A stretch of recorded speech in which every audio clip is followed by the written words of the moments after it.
Well, they've been talking a lot, like every day, pretty much.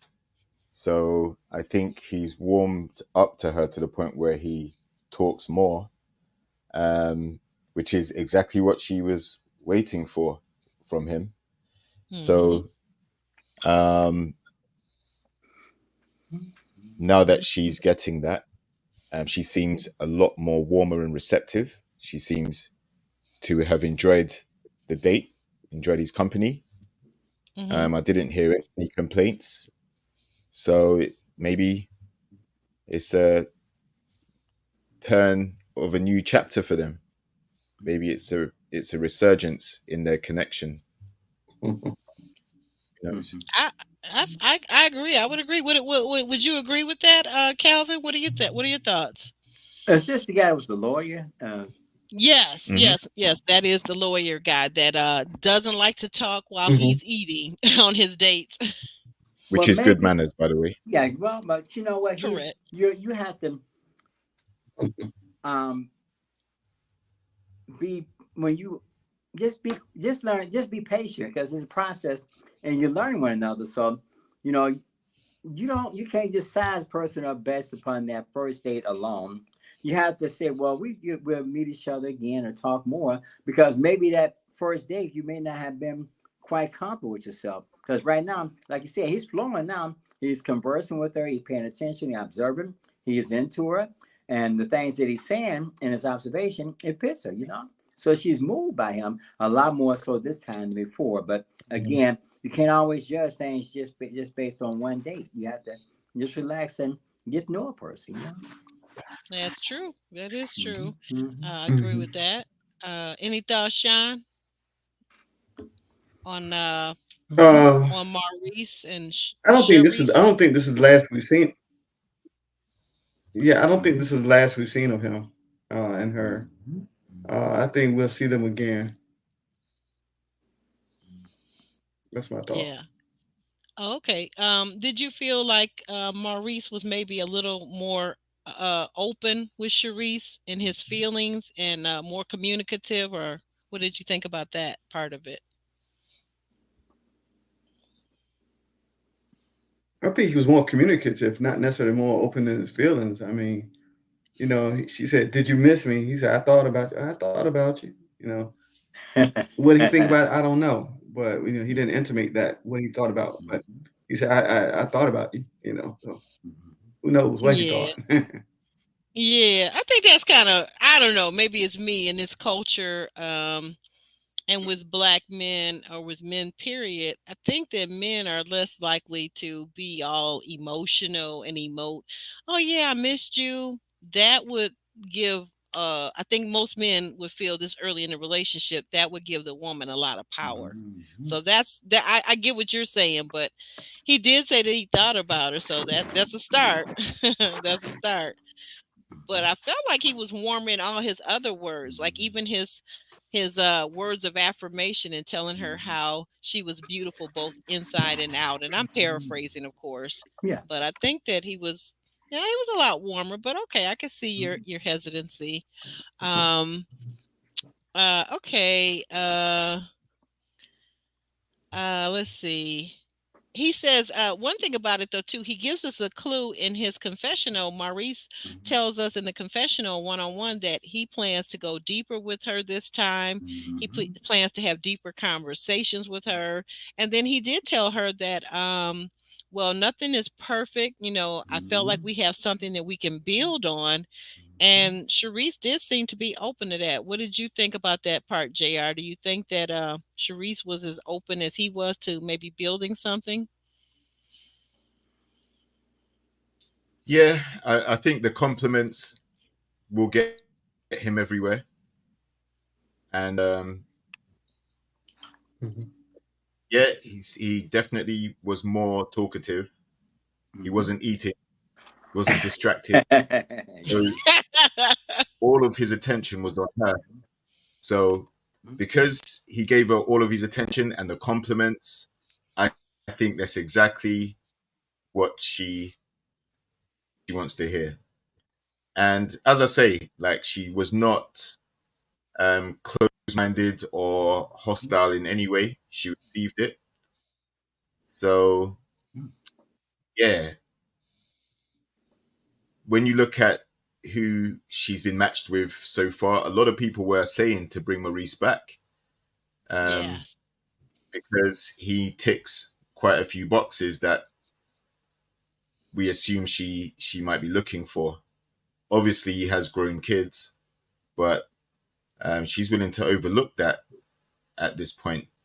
And I think she doesn't want to go home empty-handed, so she's willing to give Yeah. it a try. Mm-hmm. Mhm. Okay. Mm-hmm. Okay. Very good point. Especially after, like you said, she's put her business on hold for the time that they've been filming. So Mm-hmm. I think she wants to make sure that it's worthwhile. Mm-hmm. Mm-hmm. She's leaving Yeah. here with something. Yeah. She leaving here Mm-hmm. with something, huh? She said she's gonna leave here with something. Yeah. Yeah, I think Yeah, that's the High Vibe has a very good point that, well, Mm-hmm. for Cherise, because she has such a long checklist and a tick list of things that Mm-hmm. down there, from what we've seen from the guys that she's met, she may be running out of options. So Mm-hmm. that's something to consider. And also something to consider for Sharice, I guess I'm thinking is that while she's not the best conversationalist, and if this man doesn't want to talk with his mouth full, which JR and I both agree that that's, rude to do so, maybe it's just not to get excited about him not talking on those eating dates, but the fact that he's also been in contact with her throughout this process, even though he was eliminated, that is a very good thing. So I don't know. I think that's a thing. So anyway, she says that the date was a good rematch. She seems happy about it. Of Mm-hmm. course, we know that she still has Nick out there in the you know, as her other Mm-hmm. guy. So she has two good guys. Somebody seems to have us playing in the background. I'm not sure if that's your phone or what that really is, but I can hear us playing in the background, guys. So if there's any way you could put a mute on that, that would be great. Helpful for my ears. Um, so we move forward and we see that. I'm sorry, lost my place here. We see Ashley. Mm-hmm. Ashley is handed flowers, cards. She meets Kirsten, and Kirsten has yet another bouquet of red roses, which we all know red roses are for romance, right? Mm-hmm. And she immediately tells him, she says, well, is this a trick for you being wrong? Are you trying to trick Mm-hmm. me? Because I've seen this trick before. And she reminds him that all the dudes she says that he reminds her of all the dudes that she's ever dated before. And I was like, okay, red flag on the play, red flag on the play. What are Mm-hmm. your thoughts about this, Sean? What are your thoughts? Let's start with you. exactly, exactly. I think sometimes some men, not all of us as men, would do that, but sometimes when we feel we're gonna go down with the count, we're gonna pull out our best stops. You know, like Maurice, he pulled out all the words that he needed to say at that moment. I guess because he didn't want to be quote unquote sent home again, or didn't want to be forgotten, or what have you. So the same thing is with Kirsten. He pulls out all the stops, the chocolates and the roses and all of that, so to make a memorable impression somehow that that she won't forget him, quote unquote, and that she will come back to him. So, I mean, whether it's genuine coming from a genuine place or not, I don't know. But I think that's game. I think it's really game.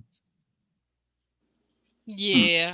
Mm-hmm. You bring up a good point because if we piece it together with his behavior, his actual actions and how he was drooling over her friend Stormy, I think it is Yeah. game. I think it Mm-hmm. absolutely is game. And Mm-hmm. he couldn't even think of what he wanted to say. He had to let her finish out his words. And then he said, well, now we're finishing each other's sentences. I'm like, no, you just don't even remember what you were trying to say because what you were saying is cap. That's what that was. It was cap. It was all cap. So I'm not There buying you go. Kirsten. Yeah, yeah, I'm not yeah. buying Kirsten. I'm on your side, Sean. I'm on your side.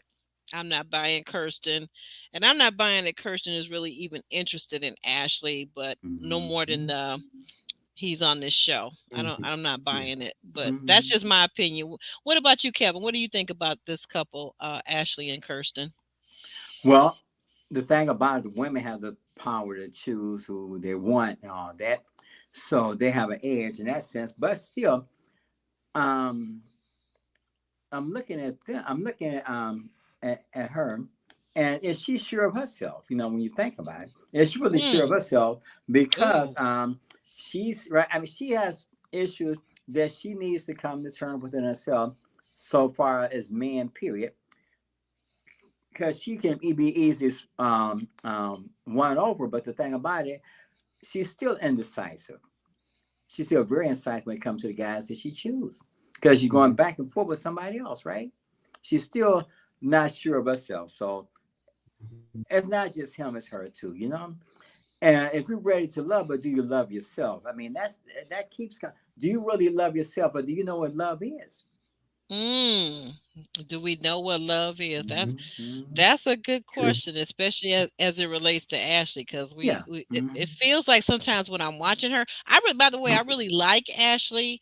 What I see of Mm-hmm. her, like I feel like her and I could be girlfriends. I That's feel like right. Mm-hmm. she's real cool. She's real warm, down to earth Mm-hmm. lady. But I also feel like there's some parts of her that are maybe perhaps broken, and Broken. that she needs to attend to those parts that are broken. You know, Because so. she still has the same recurring thing. Like she said, Hmm. used to remind me so much of the man that I've dated before. But is this what is your construct of relationship? You know? Because it seems like you're still hitting that brick wall over and again, and you just not getting it. You're not getting what you need out of love because do you know what love is? Or do you love yourself? Mhm. Mhm. Mm-hmm. Yeah, Mimi is commenting about Maurice probably didn't Well, say that he missed Sharice because, well, he remembers how she dropped him like a hot potato. That's a good Mm-hmm. point. That's a good point, Mm-hmm. Mimi. Um, Jr. Oh, okay. He closed his mic. He Mm-hmm. may be No, I'm gone. here.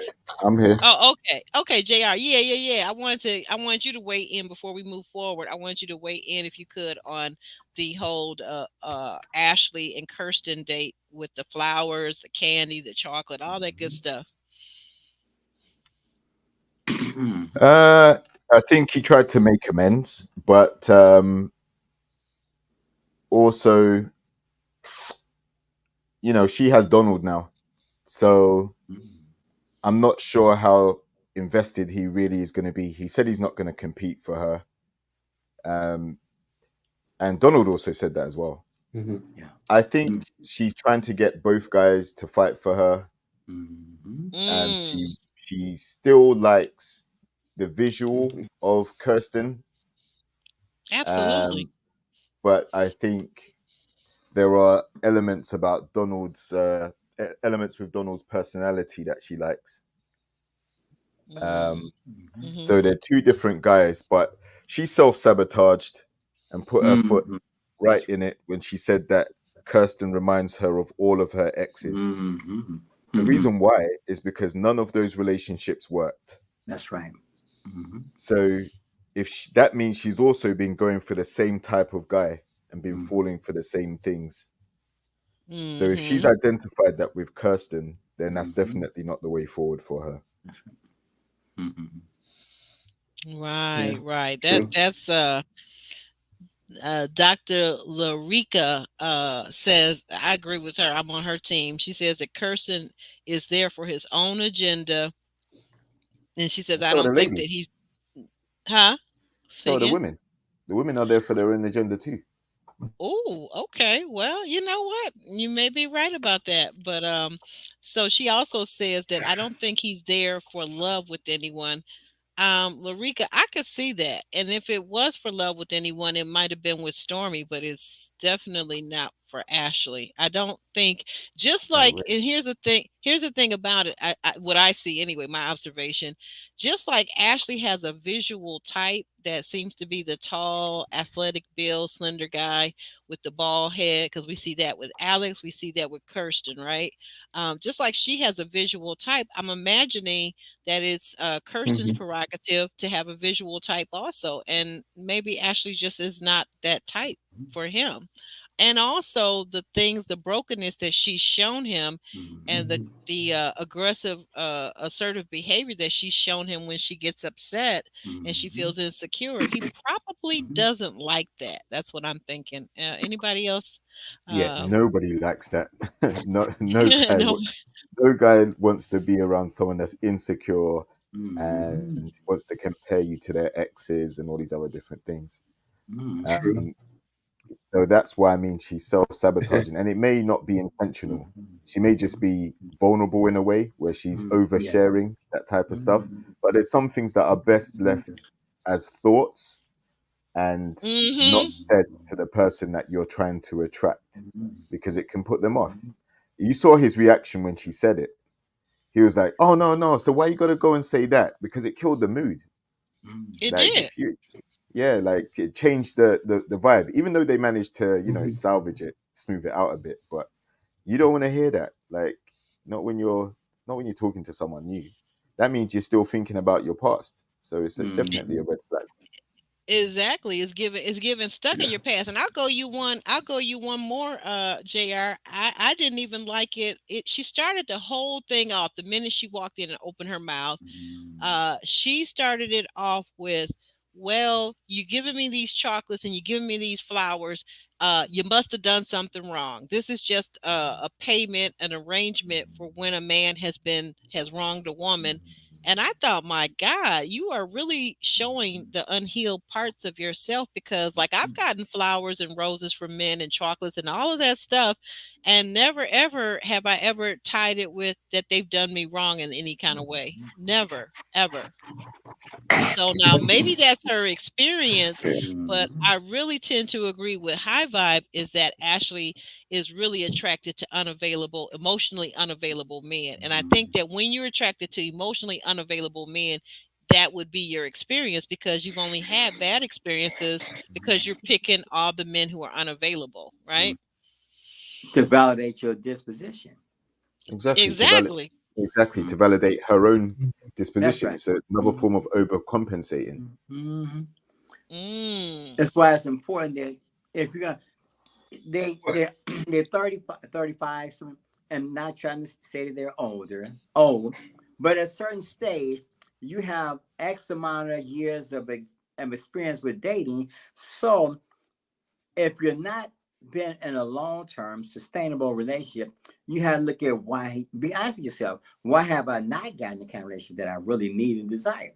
Why is it I'm still getting something less than what I feel I deserve, and I'm still here? This is 9 weeks into the ninth episode, and you still have nothing that's really of substance when you think about it. You're still indecisive about Donald, but you chose him.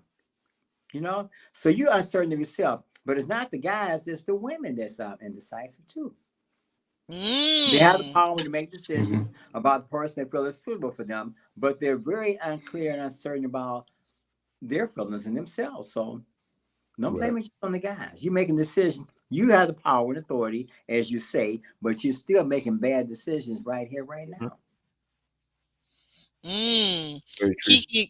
Kiki is pointing out. She said, "Y'all know production bought them flowers." Okay. Yeah, probably, probably. Production does everything. It's a bit too much.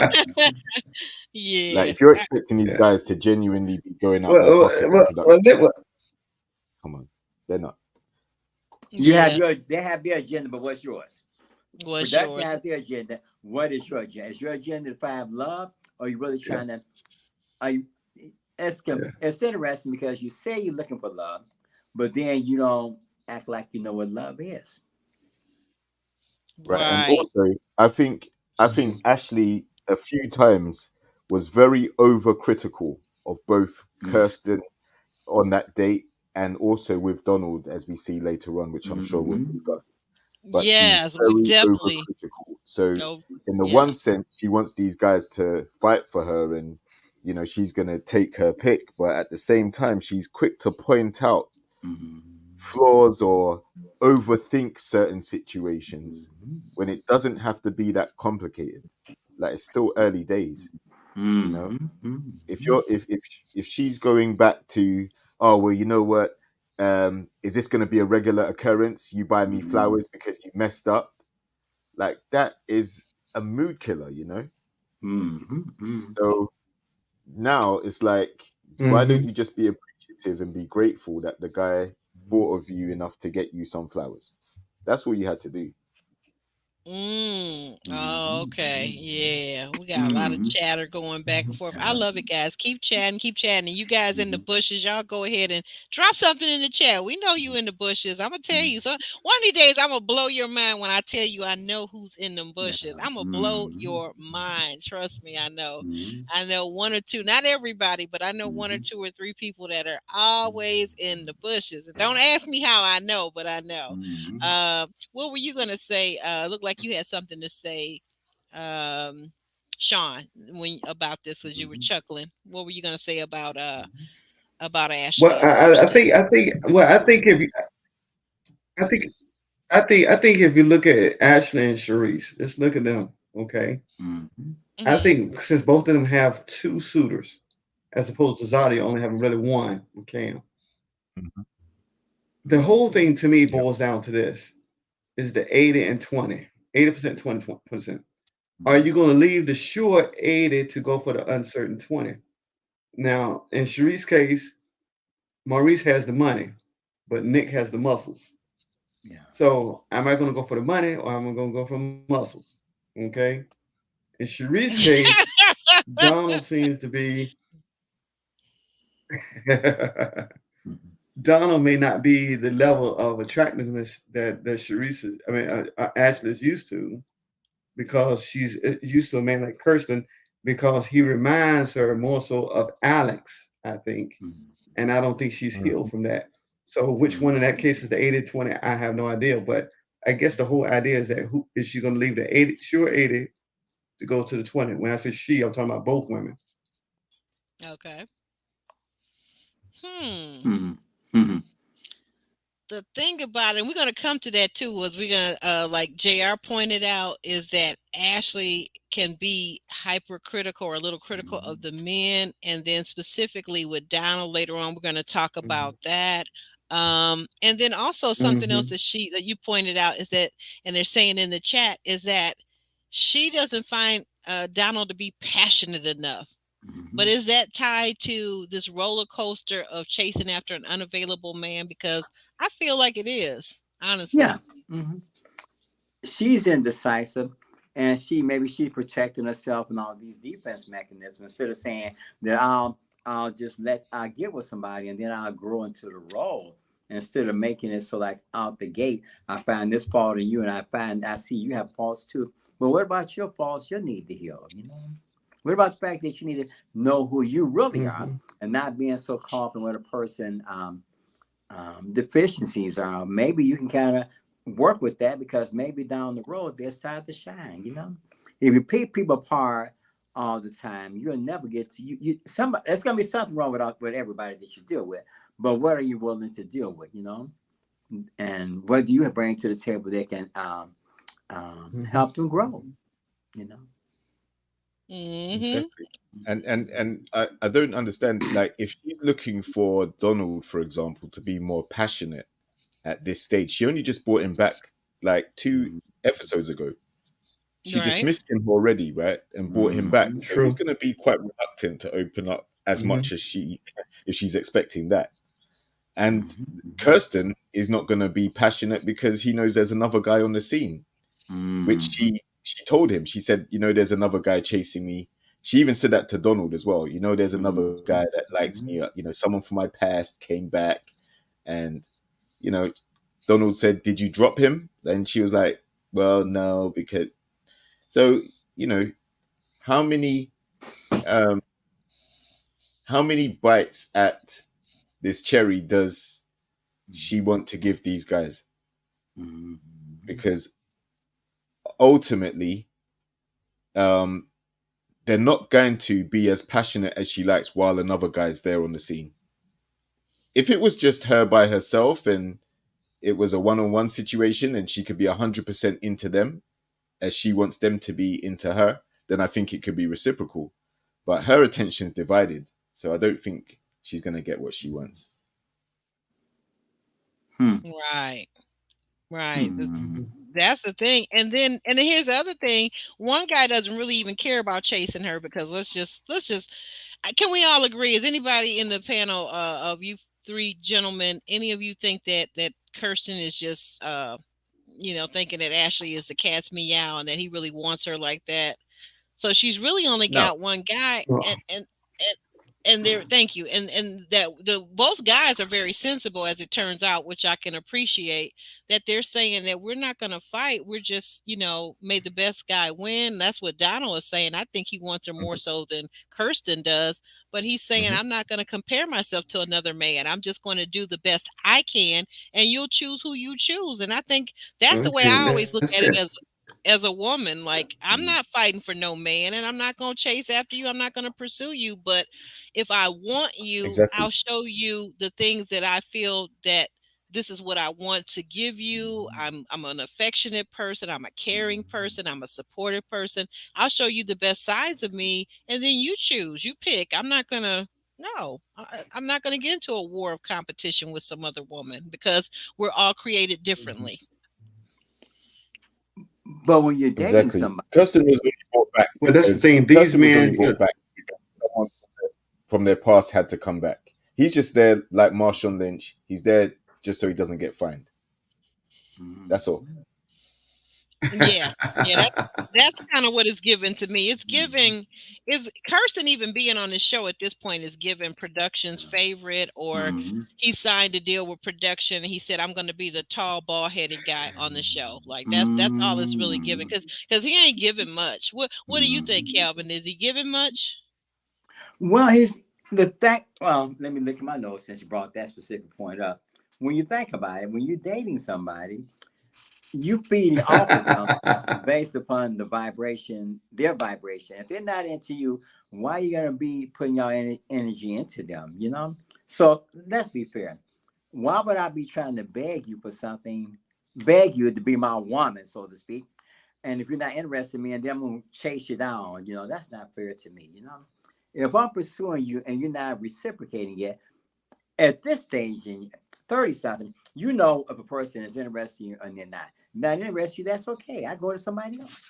I don't have to beg you to be my woman right out the gate. Because if I'm begging you to be my woman, I'm begging you to be my woman ongoing. Give yourself a break. Yeah, If yeah, I'm begging you now, then that's all I'm gonna do is beg and plead with you to be my woman. Come on, yeah. come on now. That part, You that she part. don't even exude that kind of. She don't evoke that kind of. He looking at her like, okay, you're not such a good catch yourself, but I can deal with you. I can deal with you. I can deal with you.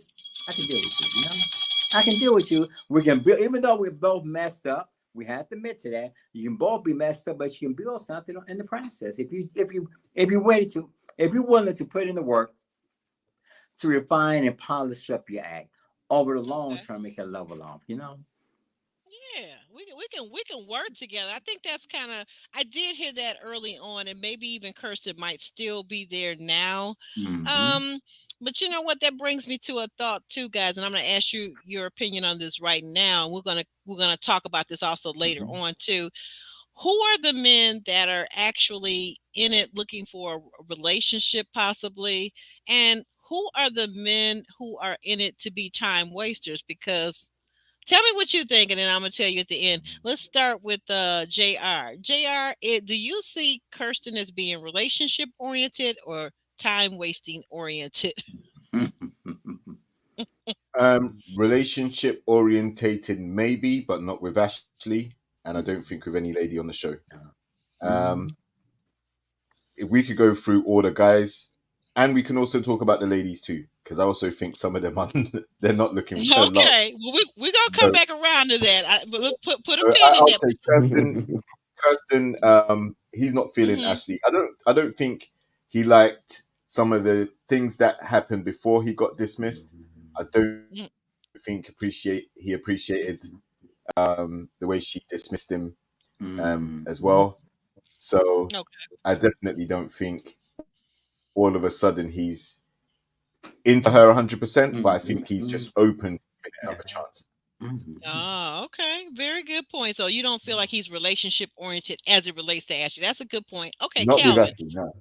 Okay. All right. Thank you, Calvin. What are your I thoughts? I I agree because you're dating somebody and you're trying to get to know them, and all this stuff is coming, all these red flags going, Red appearing for flags, both red of you, flags. all over the place. So really, you're not really into pursuing them because there's too many barriers there, too many obstacles.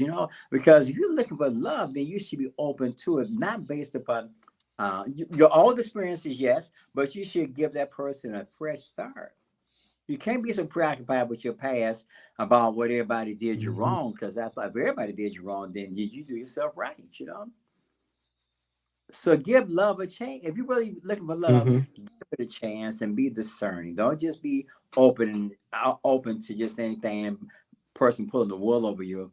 Be open and pay attention to how that person make you feel. But That is so true. I'm just kind of it's interesting because if you not really sure of yourself, then how can you be ready for love? How can you be? Indeed. And then the question, we're going to pass the torch over to Sean. Sean, do you feel like Kirsten in this instance he's there for a relationship with Ashley, or is he a time waster in this instance? What are your thoughts? And then we're going to move on. Um, I don't think he's there for Ashley, but also I don't think he's a time waster. I think he's just a space filler just to move the show along. Hmm. Okay. All right. Yeah. Very good. Very good. That's why I see Um, that it's there to fill, he's just there to fill the show. Yeah. Yeah. Place. okay. I think JR's word. He's a placeholder. Yeah. Placeholder. Oh, Mm. okay. Okay. I see what you're saying now. That makes He's a sense too. placeholder. Oh, okay. All right. Thank you guys for filling me in on that as your viewpoint. And the next thing we see Zadia looking gorgeous as ever on her sitting on the rooftop for her date with Richard, the high school principal or the school principal, I'm sorry, elementary school principal, Mhm. who on the first mixer at the very beginning, um, she kind of poo-pooed him away and Mhm. didn't pick him. So she never really got a chance to get to know him. But on this date, he's given her all kind of verbal affirmations about her worth and how good she is and how brilliant she is because she reads books to better do personal development. Mhm. What did you think about this particular date? We'll start with Calvin this time. Well, he was saying all the right things for sure, and she made him feel good. But I think what was interesting is that he put the notion of an interview. It popped up, and he said, "We're on a date. We're not in an interview." Mm-hmm. Um, Interesting because if you dating a person, I think you should just take it all in, relax, and get to know one another, and be open to the process instead of being so guarded or defensive or offensive. Give it a chance. Because if you go in there and looking for everything that's wrong, it's not going to work. It's not going to work. Be open to the process because I thought you're looking for love and you're not looking for a battle. You already been battling enough. You're tired of being by yourself, but then, look at yourself. They come back to you. Okay, okay, okay. Mhm. Very good, very good. Your thoughts on the date with Zadia and the high school principal, Sean?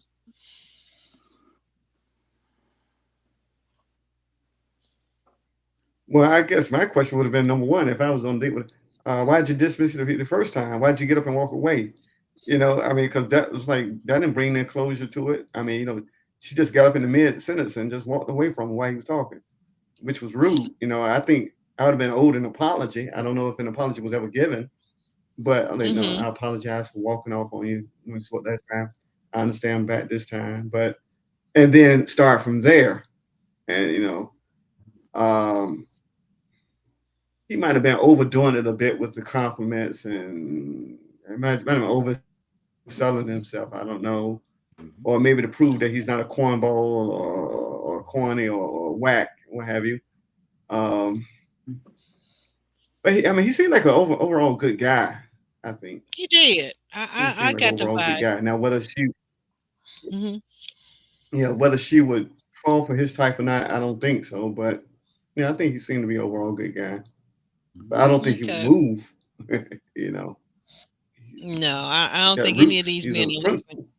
He's a Yeah, yeah. he's a principal. He's not a first year teacher. Yeah, he's a principal. So he's got some time invested in the system. Mhm. Right. That's a very good point too. Oh, you're right. That being a principal, he does. He probably has many years invested in that school district and has a whole pension that he's working on Hmm. right now. So that's a very good point. Then he has a lot of Hmm. options. He has options. You're right. Well, being in Yeah. Louisiana, I'm Instead, sure he instead, does. he has a lot of options. You know, Well, and number he two, Hmm. has, he's a black male in he has got, education. mhm.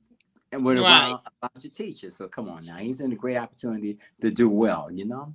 Yes. That's a Mhm. very good point. Mhm. JR, what are your thoughts about Zadia and her young man on this date? Uh, Mhm. good date. Mhm. Um, Definitely Mhm. seemed to go well. She didn't get up and leave like she Mhm. did initially, which is very bad manners and very Mhm. rude. Yeah. And he didn't hold it against her. It seems like it was a very cordial conversation. But I don't think they match romantically. I Yeah. don't think, it's still early. She's still got her eyes on Cameron anyway. So, Hmm. it's not messy. At least we can see how she is when she likes someone like Cameron, Mhm. and when she's actually being nice and being cordial, but there's still no romantic interest. So Mhm. it was good to see that happen, because usually she's quite dismissive, rude, and Hmm. disrespectful. But yeah, I don't think they're a match. Like you guys said, he's a head teacher, so he ain't moving to no DC. He's got his roots in New Mhm. Orleans, and she already has expressed she don't like it there. So how far can it really go? Mhm. Not very. Right. That is Mhm. so true. That is so true.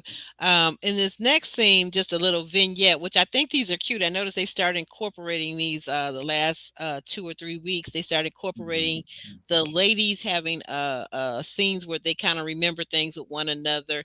In this particular episode, the ladies are remembering a time when they fumbled a good man, and I was like, Mhm. yeah, Mhm. that's rough. That's real rough. When you think Mhm. about that time or two when you fumbled that good man, and you looking around now, looking at the Mhm. options, and you going, "Woo, I messed up. I messed up. Lord have mercy." Mhm. If any of you gentlemen are brave enough to speak and say that Mhm. maybe you might have fumbled a good woman or two back in the day, feel free. Otherwise, we'll move forward. Mhm. We all make we, Well, we, we all Well, make yeah, Calvin is the mistakes. only one out of the three of us that are married. No, we all that's right. We all make mistakes. We We all all make have seen. mistakes about dating. Yeah, we have. What when you don't know, you make mistakes. hmm But you know what? You learn from those mistakes. That's the key. You That know. I Mhm. like it. I like what you're saying. That is true. You Yeah. learn, and that is key. Mhm. And guys, if you want to know more about brother Sean Stokes here, he talks a little bit about that fumbling over on the Married at First Sight video that's up now. So check that out, because we had to tease Oh brother Sean God. about that. Go back and watch that. He talks a little bit about it, but we'll move forward. We'll move forward. But I will say, as the only woman on the panel, I will say that yes, I have fumbled the bag. I fumbled the good man, and oh boy, do I regret it. I regret it. Yes, I was immature back then. In those days, I was immature. I did not recognize what I had, but I had a good one. Oh, we like talk about when you meet, and how I know there's so many things, but I think about this, guys. So back in the day before cell phones, when everything was a landline, I met this wonderful man, and we began this romance. And the thing I think about that was so cute, when I first met him on the first time we talked, he gave me every single number, I think, short of his parents' number. He gave me his work number. He gave me his home number. He had, and this was, well, cell phones were just coming in. So if you think about it, the people that had, they recall the really big cell phones back in the day, like, only a few people had Big those. phone. He had, yeah, the big phone, like, like it was a case, like you would have it in your car, or you'd have this big, huge case, like it was like a briefcase, right? So he gave me that cell phone number, his home number, his work number, and like I said, everything short of his parents' phone number. And I think if I had asked him, I think he would have gave me that too. So that's how transparent he was. But so we're gonna Mhm. press forward. Enough about me fumbling the good man. Uh, Mhm, uh, we see that Ashley and mhm, Donald are on their date, her and the Don. mhm, And mhm, right away, Ashley, once again, she brings up mhm. Kirsten. Well, she Yeah. doesn't say his name. She says, a guy from my past is trying to Mhm. move back in. What do you think about that, Donald? Uh, does anybody feel like maybe at this point she's being a little manipulative with the Mhm. guys? Yeah. Jr. Weigh in on that for me, please. Yeah, there's definitely some manipulation going on. Mhm. At the end of the day, um, she wants to choose the guy that she feels is going to do the most to get her right. Mhm. So yeah, I think there's a little bit of manipulation, um, and I kind of expect that from what I've seen from the ladies so far. Like they will, they have to do Mhm. some things to try and keep the power and control the dynamic of the show. So manipulation is something that it's quite easy to do, Mhm. and That's it a good comes in point. many forms. So Hmm. yeah, Hmm. That's what I've been saying all along, Dorica. The Mhm. ladies aren't the only ones that get to do the choosing. So that's why I think that they Mhm. need to be very mindful of that very Mhm. point. Because if you have a good man and he's interested in you, you're only going to play so many games before he gets tired. But I'm sorry, Jr. You were saying about Yeah. yeah. I mean, and to that point, yes. I mean, you're right to a degree. You can't force these guys to be with you. They have to actually want to choose to be with you as well. Hmm. But ultimately, if the ladies aren't feeling one of these particular guys, she can send them home. These guys can't send these ladies home. They can only Mhm. say, I'm interested in someone else, or I'm not interested at all. No, you said, oh, good point. You brought up the guys could also do a Lizelle and just start talking to another woman and getting her phone number and then saying, well, I'm not sure though if I really want that second woman or if I really want this first woman. But anyway, but yeah, I digress. I'm sorry. No, I'm it's all sorry. right, because I think if Mizell didn't get caught with his hand in the cookie jar like that, then he would have pursued Venetia. But the amount of trouble that he got, the amount of stick that he got, he was embarrassed. And I think that's why he quickly tried to, tell Venetia. I don't even see the point of that date, to be honest, bringing it back. Like, Yeah. but Yeah, we're gonna come back. We're gonna come back to yeah, that. So okay, guys. So moving on to Calvin. Thank you for that. Calvin, what did you think of the Ashley and Don. Ashley and Don? Thank Well, then she it seemed like um he was out of the picture, then she brought him back. you. But is this a way of having leverage over him and dangling him on strings, so to speak, by Seems flaunting the fact that she has another option besides him? hmm Um, and then he's looking at her like, well, you're more complicated than what I thought you was. exactly. You really are. You're a little bit more complicated because you here for love, but you should be focusing on um other thing besides all this conflict that you have that's evident. When you I'm using her as a model. I'm not picking on her as a model of a woman that's so challenged without realizing how challenged she really is. Because she is indecisive. She makes it conflictual for men, I think. Give it a chance, give it a fresh start. You want him back in your life. You picked him again, then you chose to keep him again. So it's not just him that has the issue. You have your issues too. But pay attention to yourself and how you come across. all right, all right. Exactly. And I can just add, I think parallels with what Mm-hmm. Ashley does. 'Cause it's not the Mm, first time she's done this. But just like when she said to Kirsten before she eliminated him, mm-hmm. I eliminated guys for doing what you did, That's right. right? Yeah, She that's did the right. She same did thing say to that. Donald this Hmm. time too, where she was like, I've got another man chasing me and he's interested type thing. So it's and that's where I'm talking about the manipulation. It's like she always has to do something like that Mhm. as if Yeah. she's trying to keep these men on their toes. But Mhm. they already know what's up. They already know she's in That's a process mm, dating other guys, so they're mm, not really pressed about it. And I don't think she likes Well, one thing about it, she spends so much time complimenting, talking about Ashley now, she spends so much time complimenting these men rather than getting to know them. And then, as someone pointed out in the chat, I'm sorry, I forgot which person in the chat pointed this out very clearly, that Kirsten doesn't, for example, doesn't compliment her back. The only one that seems to be giving her compliments is the Donald. And I don't think I've really heard her give him any compliments, but he gives her compliments all the time. So again, it's that idea that Ashley seems to be stuck in chase mode. And if she's mhm, not finding somebody that's emotionally unavailable to chase, she don't want him. She don't really mhm, want him because she likes chasing.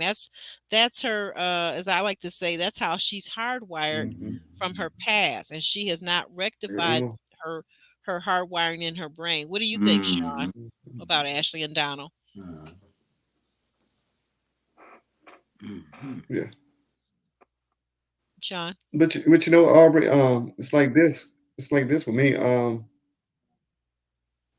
Do those women really think that those men don't talk to one another? Yeah. I mean, I'm sure, Mm. oh, Mhm, so I mean, I'm sure they talk to each other. Hey, look, dude, hey man, I went, hey, man, I'm sure they talk to each other behind the scenes and like, mhm, because I mean, you got this small picking at 25, but out of the 25, you basically seeing just what who Kirsten, Donald, Cam, and now Richard in the Mhm. scene again. But I mean, basically those three. Right. You don't think Kirsten, Donald, and Mazel, well, the Kirsten, Donald, Mazel, and maybe Maurice. You don't think they really talk among each other? Yeah, I'm sure they do. I mean, That's a good point. That's another but the good idea point when you that these said about men About are Ashley, talking. yeah, Mhm. yeah. Right. That's a When you very say good about point. Ashley, that's Well, what's that word that the young folk use today? what's that? and I also got to The word say as well, like the word they use today. mhm, we need to Uh, bookmark or Go ahead, timestamp this go ahead. section because mhm, there's something oh. that Ashley also does later on in the episode with Donald, which we're gonna cover. But just like you said, he compliments her, Mhm. and she doesn't compliment him back. No, We she doesn't. see I'm we see how she starts to pick him apart yeah. about Mhm. his clothing, his yeah. looks, And shoes. Mhm. Yeah. Mhm. right? Yeah. I So don't I I mean, don't like that. But I why don't did like that. she do that to validate herself or to invalidate him? Mhm. Mhm. exactly, Manipulation. Yeah. Manipulation. right? And Mhm. JR, you do have a good point. Something you said to me, is it okay if I mention this? Something you were just saying about how when men and women do things the same exact thing, they're viewed differently by society. Yeah, Is it okay to mention that? yeah, Yeah. yeah, of course. And I think this is one of those occasions where her being manipulative, because I'm the first to call out when a man's gaslighting a woman being manipulative. I'm the first one. Trust and believe. Go over to Married at First Sight video and see that, and you will see that I'm the first person to call that out because I hate it when men gaslight women. I hate for anybody to gaslight someone because you're basically showing them, you're making them feel like they're crazy, you're making them feel like that they missed something when in actuality that you're just trying to muddle things up and you're purposely doing that, right? But this is a little different for Ashley, her not complimenting Donald back or never having a word of affirmation that we see, at least anyway, from what we see. We never see that, but he's always complimenting her. And then, like you said, we're going to get to that a little bit later on about what she does to him on their date. We'll get to that. Or I'm sorry, we're on the date now, so we can talk about that now. I'm sorry. Go ahead, Jr. Kick that off. Kick that off. Right. Yeah. So, again, like the date was going reasonably well. Then she started talking about how she's got another guy interested and all of that Mm-hmm. stuff, right? Right. Um, then a few moments later, she starts going to um, his shoes, right? His Yeah, loafers. loafers. All the Yeah. time loafers. You got to wear loafers all the time. I'm sick of it. And I'm like, okay, so on the one hand, people are rooting for you to find love. Like, you want this guy to pursue you. He's opened up enough to say complimentary things about you on a regular basis. So I'm going Right. by the fact, looking at Donald, he's being genuine with how he feels. Mm-hmm. For you to turn around, like, he obviously likes her. So for her to turn around and then start to insult him, trust me, he's going to take that more personal. And it's not a good place to be when someone that you like turns around and starts to be mean or say derogatory things to you. And it's like, there's no need for it because it's not a hostile back and forth. There's nothing that he's done to actually upset her. She's just pointed out something about his clothing or the way he dresses or his style or his fashion, and she's made a point of trying to kind of shame him or embarrass him about it. I didn't like that at Yes. all. Yes. Very much. I didn't either. I was hurt for him in that moment. I really was. I was hurt for him, and then worse than that, I lost a little bit of feeling for Ashley because, like you said, we've been rooting for her to find someone that's going to treat her kindly. Donald seems to be treating her kindly, and what does she do? She goes and disrespects him. Hmm. Derica says that she insulted him. She was rude. I absolutely agree with you. But Robo really nails it with this one. Ashley treats Donald the way Kirsten treats her. What do you think about that, JR? Yeah, I Mhm. can see why you say that, but she's a little more rude with it.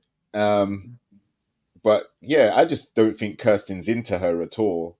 Whereas I think she likes Donald a little bit, but he doesn't have the swag that she sees in Kirsten. Um, Donald seems to be very inside himself, a little bit more shy, I guess, and Kirsten seems to be um, more confident in his speech and in his Hmm. personality. So I really think if she could combine the two, then she'll be laughing. She'll have the, the perfect guy. But unfortunately, they're two very different guys, as she mentioned, and she's gonna have Hmm. to make a decision whether to go with the guy who's sweet, kind, and nice to her, or the guy that she purely likes the physical and wishes he was that way. Hmm. Mhm. But like I Mm, say, good. Well, she's I hurting. don't appreciate what she did because that can be very demoralizing to, you're gonna compliment someone, tell her how nice she looks, about her personality, even gas her up a little bit, say she's healed and all these other different things. And then yeah, like when you do get alone time, she starts to critique personal things about you. I didn't appreciate that at all. That showed me another side of her personality that I don't think is going to be conducive for a stable relationship. Well, she's hurting and she lashes out. She's hurting herself, But so he she's didn't trying. hurt her. Mhm. What's she hurting What's that? from? She's hurting herself. She's hurting.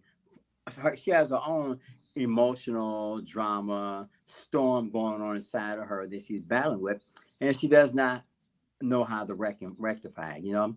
She has something going on inside within her that she's not addressing. She has deep rooted issues when it comes to maybe it's abandonment issues, relationships that she can't let go of.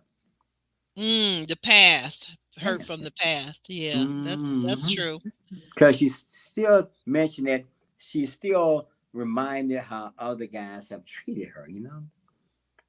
Yeah, And she it brings Yeah. that was up she all the brings up time. all the time. Hmm. You know what? One other thing I gotta say, someone said it here again. Thank you guys in the chat. You are just pointing out so many great things that we miss sometimes, and we're trying to get it all in.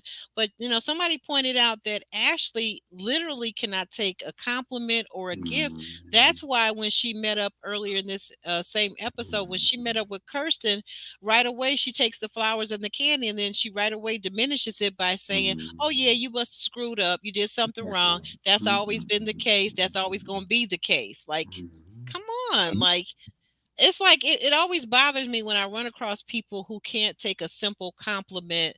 They Mm-hmm. can't say, they just can't accept the compliment and say thank you and be gracious. They got to go, oh, do you really think that? Oh, you don't really Mhm. believe that I'm pretty. You don't really believe that I'm smart. You don't really believe that I did a good job, do you? And I'm like, can't you just take the compliment, accept it graciously, say thank you, and move on? Like, it's not Mm-hmm. that hard a Yeah. thing to do, but you can tell people that are broken, because people that are Mm-hmm. broken generally, a lot of times, they cannot take a genuine compliment. Mm-hmm. That is a Right, weird thing to me, right. And you know.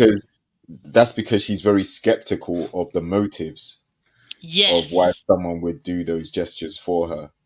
So Yes. again, it's a red flag because if someone decides to treat you well, like buy you a gift or something, like there's a saying. I'm not sure if the other guys have heard this, but I've heard this a lot growing up, and basically, if if a lady can't appreciate the small things, and she probably won't affect the big things, right? So if you're doing the Exactly. small things like getting the flowers, the chocolates at the early stage, just to see how she will receive it, if she's going to be gracious, you know, um, depending on how she reacts, that can determine that can go a long way to determine like what the guy will actually do for you. Because if he's under the microscope, or you're going to doubt him or second guess him for doing something nice, he probably won't want to be in that situation again. Mm-hmm. Right, right, right. Why would a guy want to do it, like you said, a bigger gesture when you already Mm-hmm. down just the simple flowers and the candy? Like, Mm-hmm. Hmm. that's to me, that's still a big gesture. That's a big thing, but for you Mm-hmm. to doubt it and then diminish it, I just think she diminished it by saying, "Oh, that's all the guys in the past that I've ever experienced." Why are you always harping? And you notice that Kirsten said that. Why are you always going back to the past? Mm-hmm. Always. But then it's Kirsten. She has issue with Kirsten, Mm-hmm. but she also has an issue with Donald. So it's not that Hmm. it's two sides of the same coin. Kirsten Hmm. is trying to deal with her, and Mm-hmm. Donald. So she does both of them. She deals with both of them in a confrontational mode. She's not Yeah, relaxing and enjoying the fact that I have a date, and maybe I can build on it. She finds every opportunity she can to pick them apart. You know, we come at it one way, it's a problem. Somebody else come at it another way, it's still a problem. So it's the still a problem problem. is not always them, it's her. It could be her. Yeah. And we're not just talking about her. She's symptomatic of a person that needs to kind of get themselves together before they get out there to date. Because you're not Yeah. really a person. Mm-hmm. Maybe it's just that when you get with guys, they deal with you over a period of time. They say, "Women, now I can put this one back on the shelf. I'll throw this one back in the water because this is not the person for me." Because you start to fall apart. The more we get together, the more longer I'm with you, the more I see that you're not the person that I want to be committed to. That's true. That's true. Well, guys, we're Controversial gonna. question that I have for you, Aubrey. Okay, yes, and then because I we'll have a move on. quick Go question ahead. for you. Do you Okay. think that, I mean, like all the ladies are different, right? But do you Yes. think that Ashley's popularity is to do with the fact that the the particular angles that she comes at, the issues that we think she displays, do you think that those are quite common um, in today's society? So it's like she's the people's favorite because they can resonate with her a lot more. Mhm. Oh, okay. Speaking on Ashley, Mhm. I think that, like, okay, like, how last week I said that I have, and I know it may be an unpopular opinion for a lot of people, but now that people have seen her in an actual interview, more people have seen Sharice in an interview, they're starting to kind of understand her better. I feel like for Ashley, part of it is that all of us, like, just remember, just even a moment ago I said that the ladies talked about how they've all fumbled a good man at some point in time, right? Mhm. I Mhm. think Mhm. that a lot of people can relate to Ashley because, to be fair, we talk a lot about her brokenness. Mhm. All of us at some point in time, even if not currently today, have a portion or part of us that's still unhealed, That's right?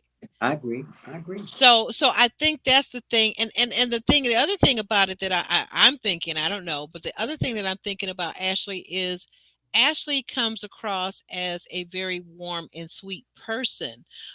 We don't see with even with Sharice, who, like I said, is one of my favorites. But we don't see Sharice particularly as being warm, right?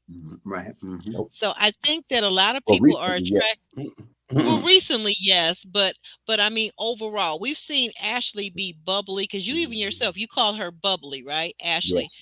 She's Hmm. bubbly and she's warm, and I think that's the reason why a lot of people really root for her. So that's what I think. That's my Mm-hmm. personal Yeah. opinion. Mm-hmm. You know. Mm-hmm. So, but we move forward. Thank you for that question. That's a very good question. You always have good ones. We see that Sharice and Nick on the next date. Sharice is all dolled up in her pretty sky blue outfit, and she's matching with the shoes, the bag, everything looking real good. And she's going out on a date with Nick. You know, we remember Nick as the tall brown skinned fellow with the high top fade. Okay. Um, and they go out and he's very complimentary of her. uh but what do you think? Do you think these two are a good match for one another? What do you think about that, Sean? Sharice and Nick.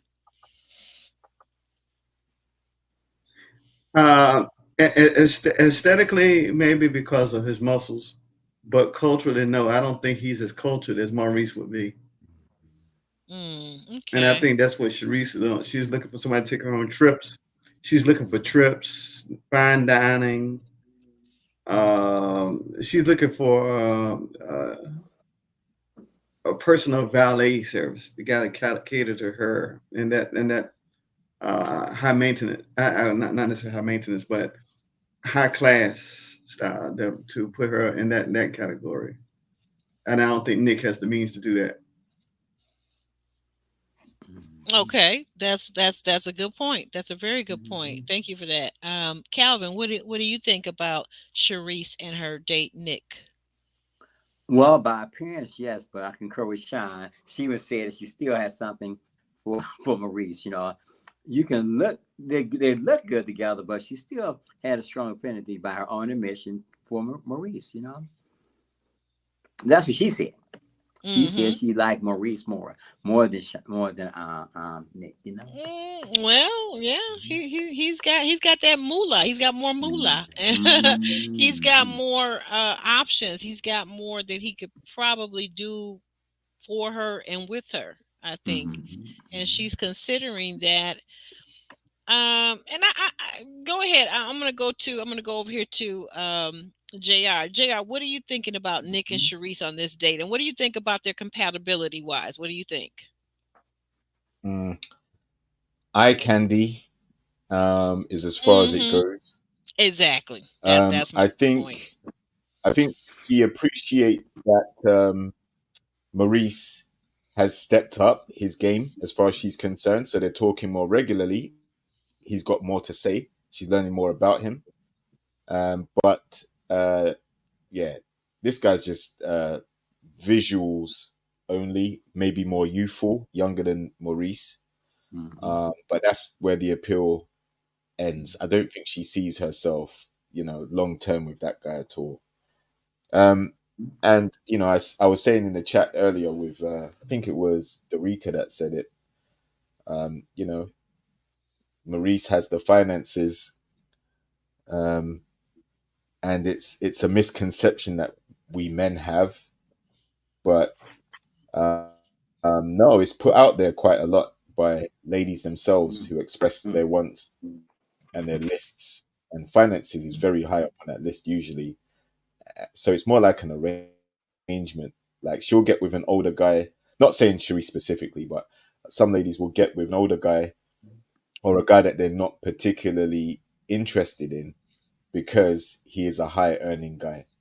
He has the finances on lock. Sharice has got her own money. Like she's very successful, so I don't think that's necessarily it. I just think that this guy is more. I think Maurice is capable of providing a lifestyle that can add on to what she already has, Mm-hmm. rather than take a step down to someone who earns less and it's only Mm. Yeah, and the other thing about Sharice, we know that travel is very essential and important to her from what she's expressed to us on this show.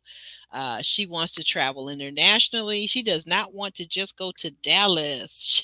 Nothing wrong with Dallas, my Dallas viewers, but she wants to be able to go to the Hmm. Caribbean and Spain and Portugal and Greece. Mhm. And in fact, I think she said Greece was one of the things that's on her bucket list of places to go. Mhm. So I don't know that. I don't know what Nick's profession is. That's one thing weird about it. I don't think they've ever said what Nick does for a living. We've never quite heard that. So, And how but old is he? He's younger than Maurice, right? How old they, is he? yeah, oh yeah, much younger. I think they gave Mm-hmm. his age as like Yeah, he 41. is. So like she's 44, Mm-hmm. or it varies between Oh. episodes. Sometimes they say 42, 44. Mhm. Maybe I'm getting it mixed up Yeah. with Vernisha, but she's older than him, and Maurice is older than both of them because he's 51. So right. Mhm. Yeah. Right, Mhm. exactly, Romeo. Maurice, What is his occupation children. exactly? He has Go ahead. children, right? He has five Yes, he has four children. grown children. Correct. Yes. Mm-hmm. So maybe what she, well, I Mm-hmm. mean, if he has I four forget that children, too, Derica. he may not want to spend all that money or happy to spend all on streets like that. Maybe, I mean, if we already have grown children, they have their needs and their desires, and that is attached to them. I don't know. It's kind of hard to say because Maurice is already established within himself, and what she wants, she may have to put more emphasis on the other guy to get it, and help him grow. Are you willing to do that? Right, right, Invest in right. him like that. Our chatters are Mhm. cracking me up. Sharice, Kiki says Sharice and Maurice are giving me reading a book or checking my Mhm. phone during hot Mhm. and heavy time. Oh my goodness, Kiki, you're a mess. yeah. Uh, I'm Mimi, thinking what uh, hot and heavy time. I think it's just I think they're just gonna read and she's probably gonna make herself up and then it's just straight to bed. There's no kinky time. oh, oh my goodness. I don't know about Mhm. that. Sharice is not giving you a woman that has a libido like that. Really? I don't know. Well, wait a minute, because every time No, she sees Nick, she starts to perk up. So come on now. There's something going on up there. no, but they're not knocking the boots. It's just to look at. She Yeah. knows that there's very little substance there. It's just visual. No, no, no. I think you're missing my point though, Jr. Jr. What I'm trying to say though is if she's getting excited looking at Nick, I Mhm. think that it would maybe be for the reason of the hot and heavy time. That's what I'm thinking. You don't see that as being a possibility, and you don't see No, that with her thinking that about Maurice. You really? no, no. Wow, that's deep. That's interesting. Now, Ashley, I can probably see her, but maybe Venetia, Zadia, yes. But out of the four ladies, I don't think Sharice is like that. I think she takes a while to open up, and she doesn't have that side of her um, active. No, mm, mm. Oh my goodness. High vibe vanilla. Okay. Could be vanilla. I don't know. It could be vanilla or basic or I'm not sure what it is. But I don't know. Me personally, maybe it's because we're more in the same age range. I'm more in the same age range with Maurice. I don't think it's vanilla. I don't think it's nothing vanilla about him. I think that he would be a very thorough lover. That's what I think. I think he would be very thorough. uh, I That's what I feel. Aubrey, are you basing that on the fact that he likes to eat? That's one of them. That's because he's definitely very sensual. He's into the senses. But I'm gonna just go a step further. I'm gonna tell you. You know how I always say on this show that I am a sapiosexual, right? Yeah, So the thing about men who are Mm. brilliant in their minds, and I think most people would have to agree that in order to be an attorney, there has to be a certain amount of mental uh, uh, acumen. There has to be a certain amount of brilliance, right? Most Yeah, you men got to who have are something on the brilliant, ball. Hmm. most men who are brilliant in their minds um, tend to really undertake the art of lovemaking as a very serious endeavor. Hmm. That's what I say. That's my thought on that. So I won't go any further and elaborate because there's a lot to that. But Mhm. just take my word for it, ladies. If he's an attorney Okay. and he likes to eat the way Maurice does, yeah, thumbs up, thumbs up, Maurice, thumbs up. Okay. Yeah, All right. All right. Yeah. it's a good thing we haven't seen him eat spaghetti or like a mango or anything like that yet. Okay, all right. Moving forward here, moving forward. I don't know how I got caught up in that mess. I don't know how I get caught up in these things. Went Oh down my the rabbit goodness. hole. Went down the rabbit hole. Mhm. Hmm. Mhm. Down that rabbit hole, exactly. So next we see Zadia and her soulmate Cam holding hands. They're walking down the street headed to their, what we find out is their eighth date. So now we know this show is filmed within 2 months, so they're already on their eighth date. Is it just me, or is that a lot of dates that she's gotten in with this guy on top of the other dates that she's been on? Is it just me, guys? Or is that a lot? That's a lot of dates in just like say a month and a half. That's a lot of dates for a guy to go on, to spend Mhm. time, to take time away from his career, take time away from his family, his life. Mhm. What are you guys thinking? What are you thinking, Calvin? That says a lot. That says a lot because um, they're into one another. They're into one another. 8 days within a Yes. short period of time, you're into one another. And it's something that you like, even though you may be at a conflictual time in your life, trying to put your time into your career and your and date and getting to know somebody. He realized that he needs somebody in his life up close and personal because having working all the time and not having spend your time with you, it can be a missed void that he, and even if she's she can be really fulfilling a void in her life too. They're conflictual about it, but they could very well really care another, even though they can be conflictual about it, they still can love each other. It's something 8 days. That's a lot, I think. Okay. Very good. Very good. Mhm. And what are you thinking about this date, Sean, with Zadia and her her soulmate Cam? Because Mhm. clearly at this point he's very dear to her. I think, Mhm. right? Yeah. I mean, it appears on camera that she really is pleased with who he is and how he's accomplished. Now, whether it is reciprocated or not, or whether he's just playing for the camera or not, I don't know. Um, I mean, he's made his intention that he's not going to move into DC, what have you. Um, but back to when you're talking about the 8 dates. I mean, it might not be a whole lot because she doesn't have anybody else really. Mm, So he doesn't have n- any really any competition per se. Well, So I mean, you who else? but you but you feel like, wait a minute, hold up. Okay, I'm sorry, but you saying that 8 dates aren't a lot. Um, I don't know. Explain it. How is 8 days not a lot in a month or 5 weeks of time? That's like basically 2 dates a week. That to me seems like a lot. What is your justification, or what is your reasoning for saying that's not a lot? I'm not comparing him to anybody. I'm just saying that he alone, those 8 dates, that seems Yeah. like a lot.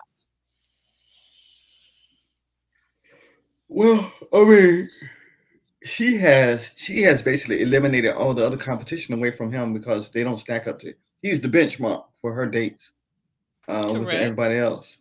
Um, so I don't see it as being a hard thing to look at for 8 dates. That I mean that there was some monumental feat. Now, if she had three different suitors and then she had 8 dates with him, that'd be something different. But I mean, everybody else she's basically dismissed. Mhm.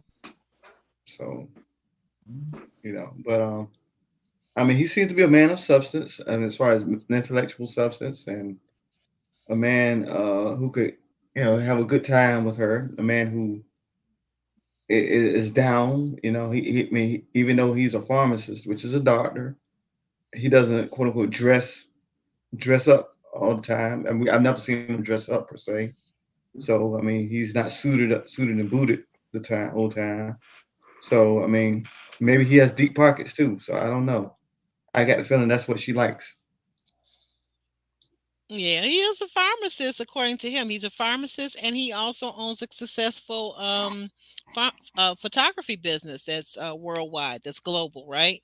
Okay, over to Yeah. you, Jr. What are your thoughts about Zadia and her soulmate Cam and the 8 dates? Is that a lot of dates for a month's time? Yeah, I think that's part of the reason why he's trying to cool it down. I think he's noticed that all of her dates seem to be with him, and it's Mm. taken up too much of his time. And he doesn't. I don't think he expected that. Um, so I think he's spent so much time with her already. He's already kind of reached the point where he's like, man, I need a break. Go and date some other guys. Go on. I've got too much going on right now to be seeing you every single time. You need to go on a date with someone. There must be someone else there. Mm. Um, so in a way, he's kind of putting the brakes on and pushing her into the arms of someone else. And in another way, he's saying, look, he doesn't have time for the full on relationship that they seem to be having, because 8 weeks when there's 25 guys to choose from, um, and all of her dates seem to be with him. Yeah, that's why she shouldn't have pushed the other guys away so aggressively, because she could have had more connections if she was more receptive to that. But the date she went on with the head teacher guy, that's the type of date she should be doing, like, more regularly. She should be going out, meeting these guys, being cordial, being civil, being friendly, and seeing how far it can go. If it goes nowhere, nothing ventured, nothing gained. But that's what the show's about. Not locking on one guy and then stay focused on him the whole show. It's too Right. much. It is a lot, and I think that Zadia in her Zadia seems to be very self-focused. In my observation of her, she seems to be very self-focused and not enough spending enough time to think about and empathize with how the other person's feeling or what they're dealing with. So to your point, you're absolutely right, JR. Like, why blow off all these other guys and be so dismissive and rude? Because to me, it was no point to be, it's not necessary to be rude on a date, to be dismissive. Even if you never ever go out with that same guy again, you can still smile and be sweet and be a lady and conduct yourself as such. But Zadia was very dismissive, and it's like she feels like Cam owes her something. But the reality is, this man has a whole career and job. He can't sit up and hold your hand all day and all night, 24/7. You know, I don't know, Mimi. Yeah, do you feel like that's the case, that he was cold blooded and insensitive to Zadia? I feel like Zadia, what we're not considering is Zadia is cold blooded and insensitive to Cam. That man has a whole job as a pharmacist. He's getting out medication for people with high blood pressure, diabetes, and ED. Okay, ED. That's important, right?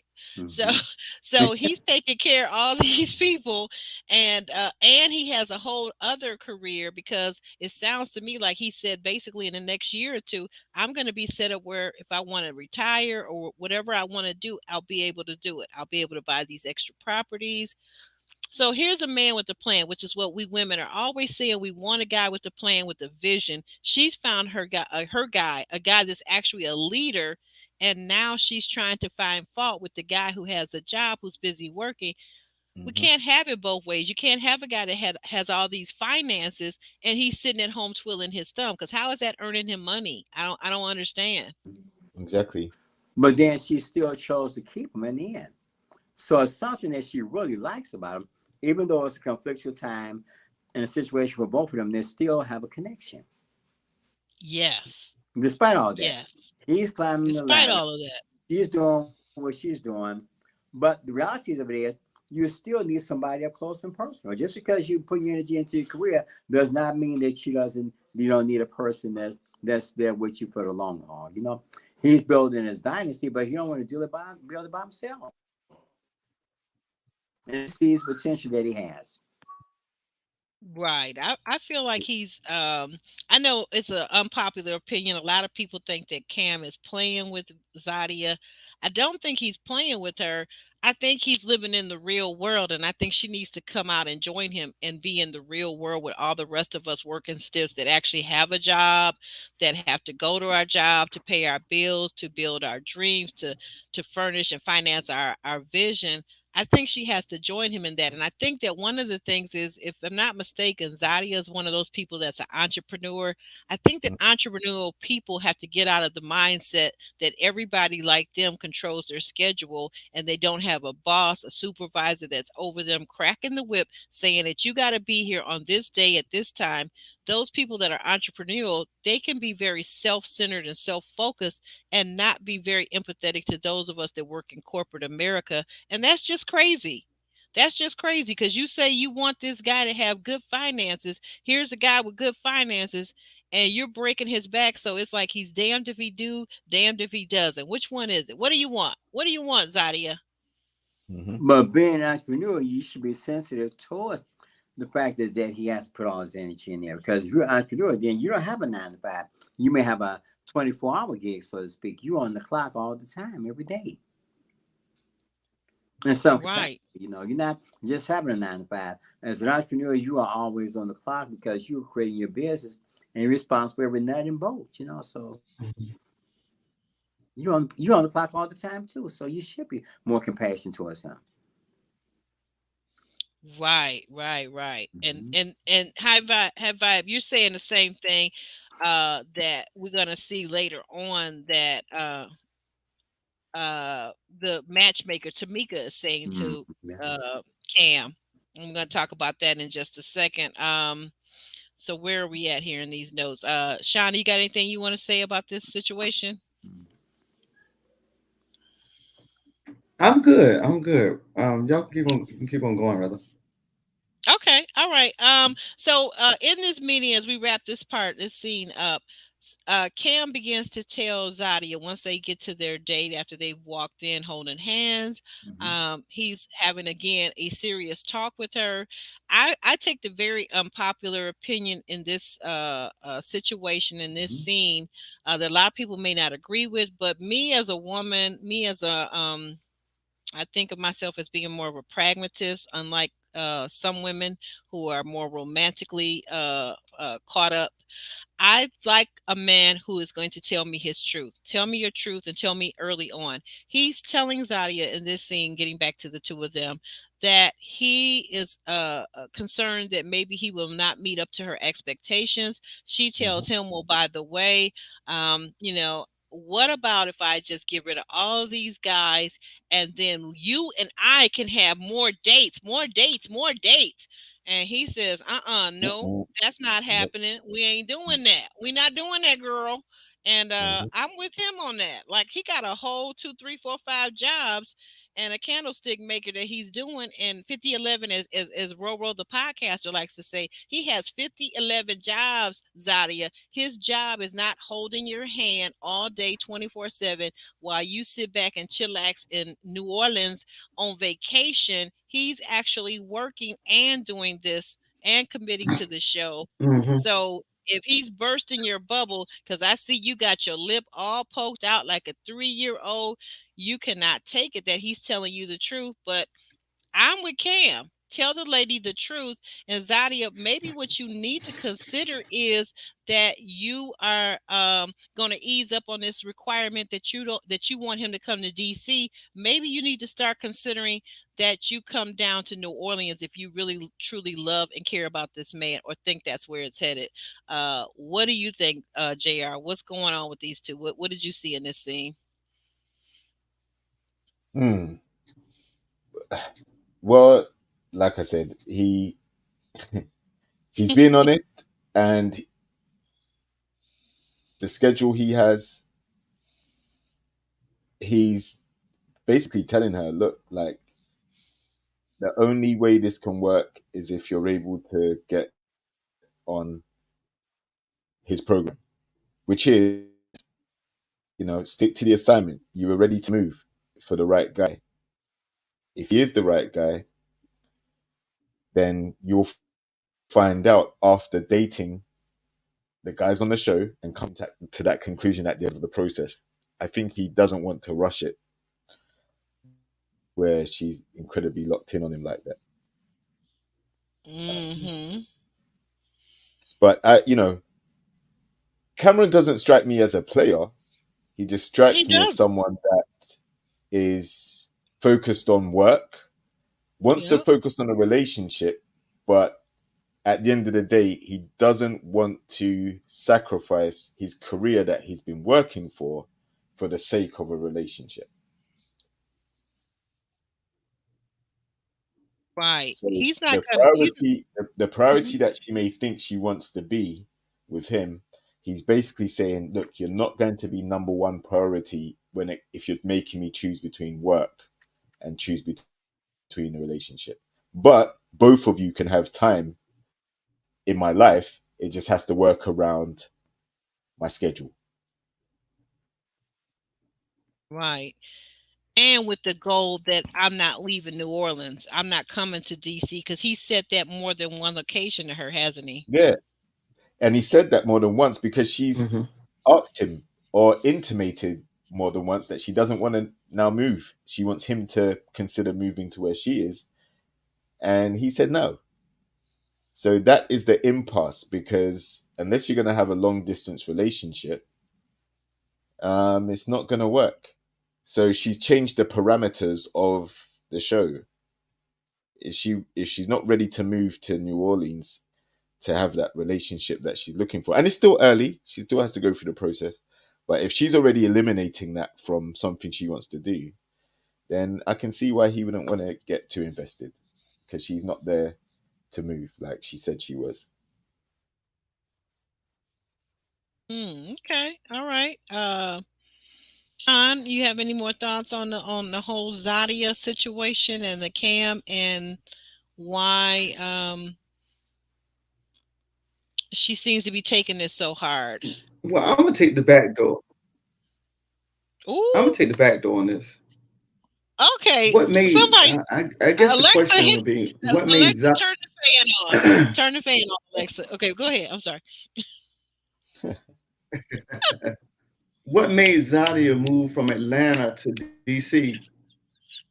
You know, I mean, now Atlanta from New Orleans is probably about 7 hours. Versus if you go to DC, probably Atlanta from New Orleans probably another 18 hours.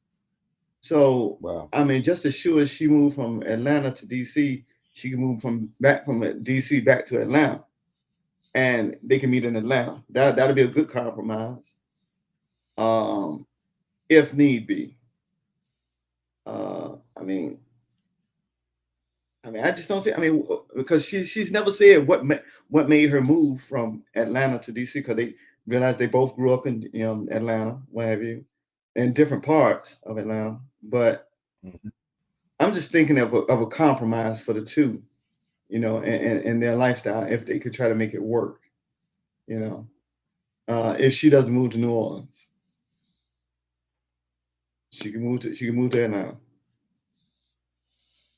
Yeah, I agree. I agree. Quality astrology. I agree with her. Zadia doesn't know how to date a busy man, and that's a No, she problem for doesn't. She somebody. doesn't. That's a problem for somebody that says they I want mean, because this the certain type level of that's man. true. Hmm.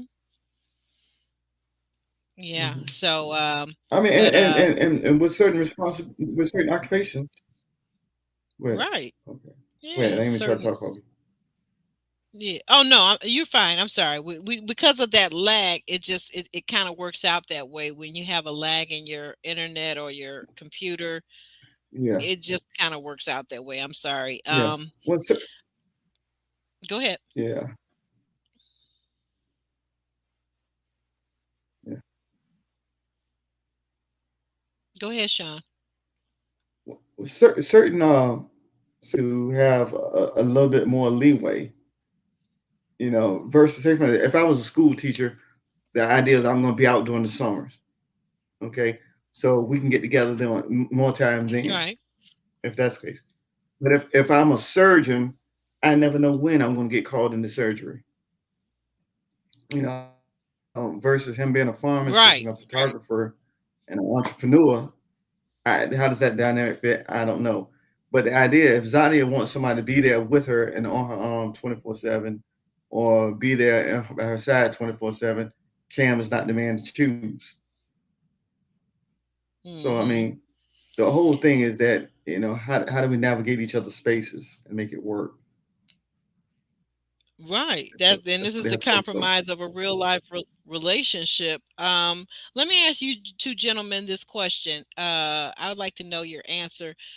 Do you feel like Cameron is trying to be transparent and upfront with Zadia, or do you feel like he's simply looking for an out?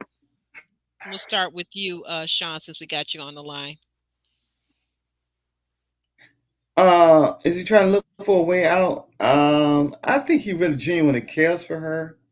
I don't think he's trying to back out. I don't think he has anybody else. I mean, my thinking, if he had somebody else, why come on the show? You just outed yourself then, you know. I mean, Mm, good so point. Good point. uh, and that's the young lady he's with. I'm assuming this is a young lady.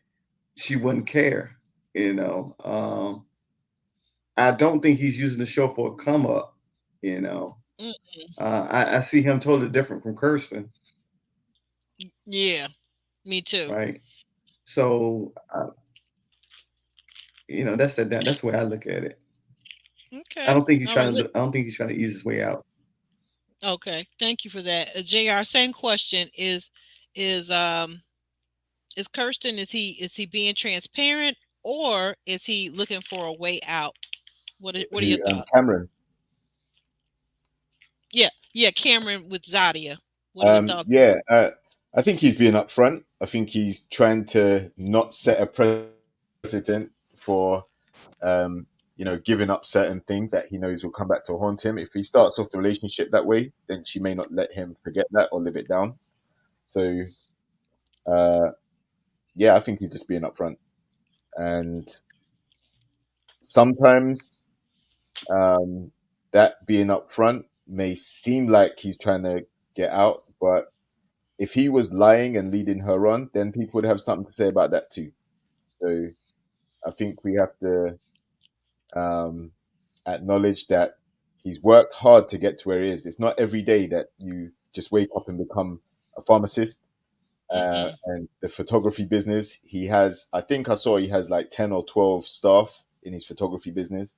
So Mm, he's not just wow. some freelance photographer that goes and snaps pictures and take bird watches and all that type of stuff. Like he's actually got an established business in both senses, plus the other investments he makes. So I think he's just being upfront. He's showing her what he does, um, lifestyle wise, and if she can't adapt to that, like, because remember, if she moves to New Orleans, the chances are she's going to be moving into a place either together with him or Mm-hmm. into his place. I doubt very much his own place based on what we saw, because he wants to move as well. But if they move into a place together, they're going to have the finances there for that to work, and he's going to have to go out and work. So as hard as he studied to do what he does for a living, I don't think he would be in his right mind to start jeopardizing that for a relationship that's lasted 8 weeks or whatever. Real quick too, I'll bring a second question to you. One of our chat family says, "What do you think about him also stating that he didn't know what he signed up for?" Having followed a lot of reality shows, especially from this is a spinoff of Ready to Love. What would you tell our chat family and those that are watching this panel recap? What would you tell them that we found out that we know about these reality shows that a lot of people don't know? Yeah, the Well, I one wouldn't say hour. it's dating on steroids. Well, I yeah, wouldn't say but dating on I steroids, wouldn't say that. but what about the time? I wouldn't You say it's guys, that. okay, but listen, what about the time commitment? That's, I guess that's kind of where I was trying to get to. If you think about it, we see maybe 5 minutes of Cam and Zadia on these dates. They could have been filming for 5 or 6, 7, 8 hours. That's what people don't get, and that's True. what I think. I think that's what True. Cameron is trying to tell us. See, we're watching in the leisure of our Yeah. home with our popcorn and our refreshments and our refreshing beverages. Yeah.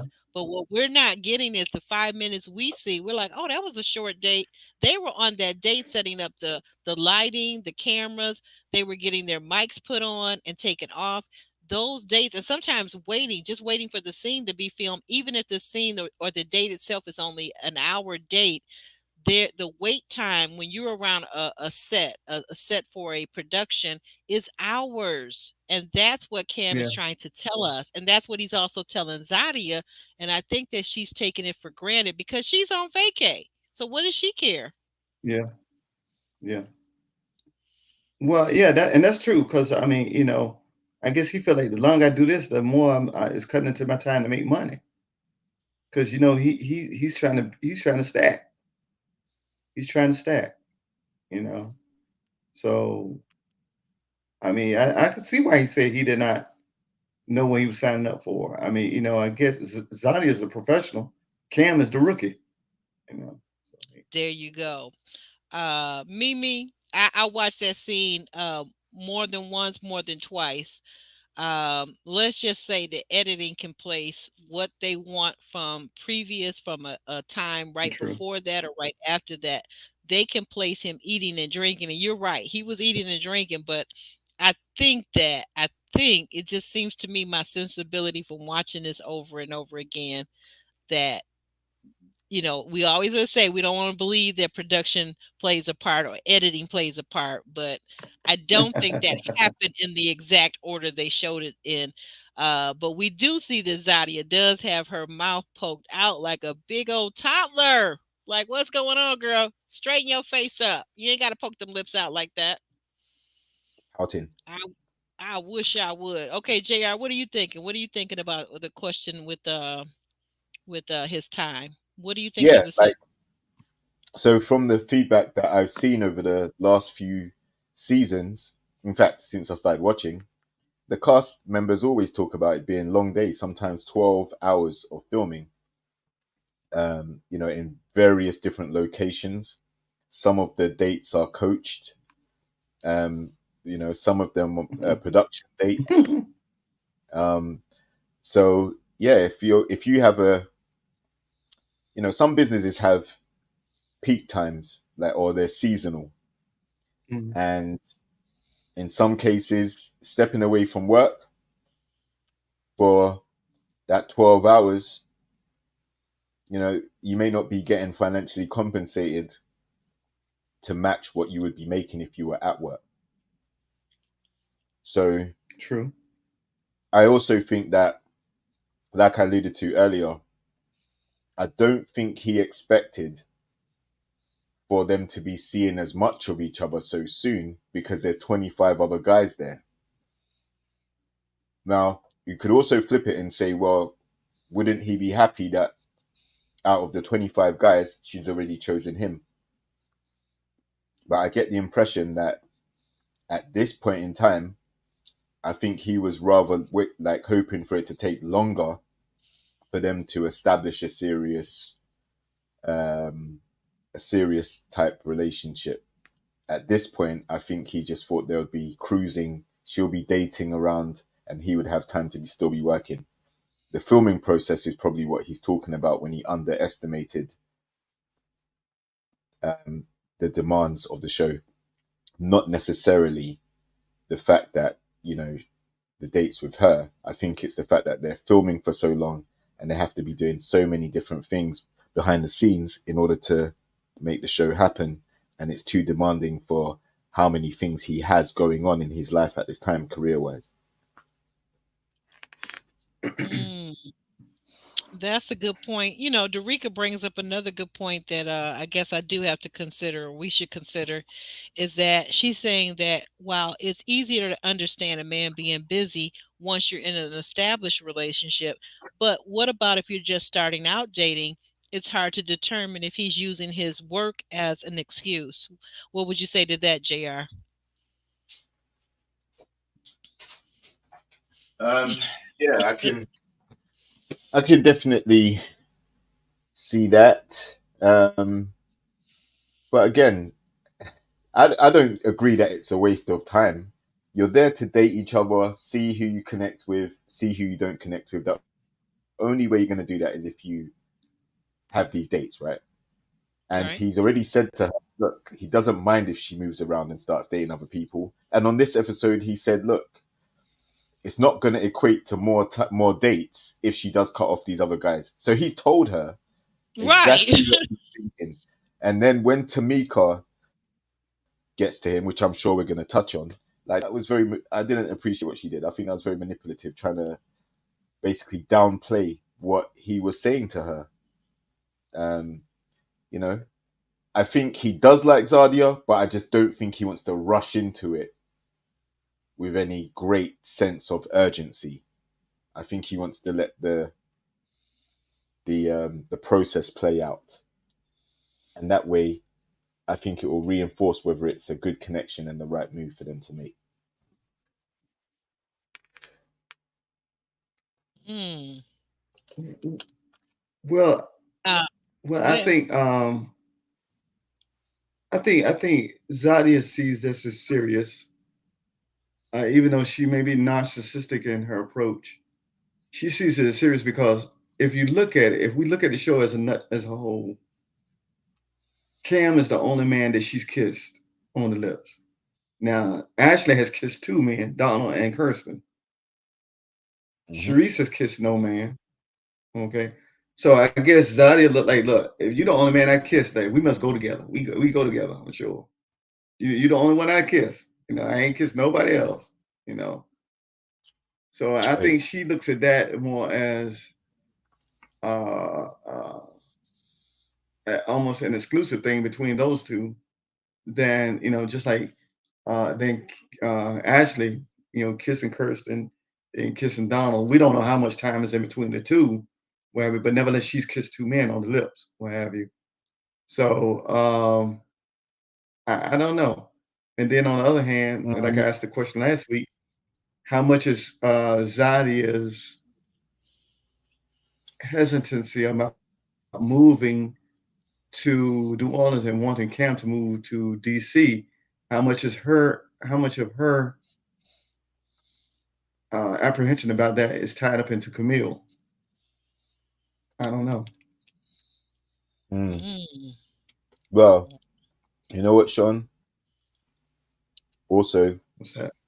Cameron is the only guy that she's gone on a walk, a so-called walk with, or late night walk. Yeah.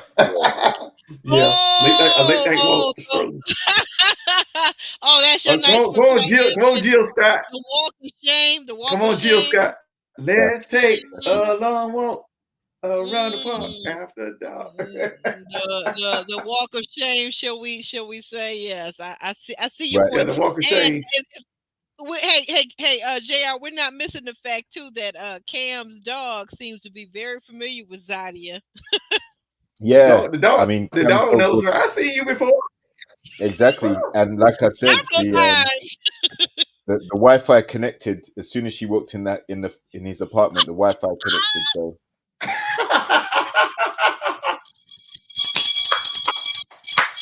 Ring of truth. Ring of truth, Jr. Ring mhm, of truth. It connected Yeah. automatically. It's like, oh, you back? You back, Zadia? Okay. exactly. Hmm. Here's your hot spot. Here's your hot spot right here over at Cam's house. We ain't missed Hmm. that. We don't review these shows for nothing, Zadia. We done peeped you out, okay, girl.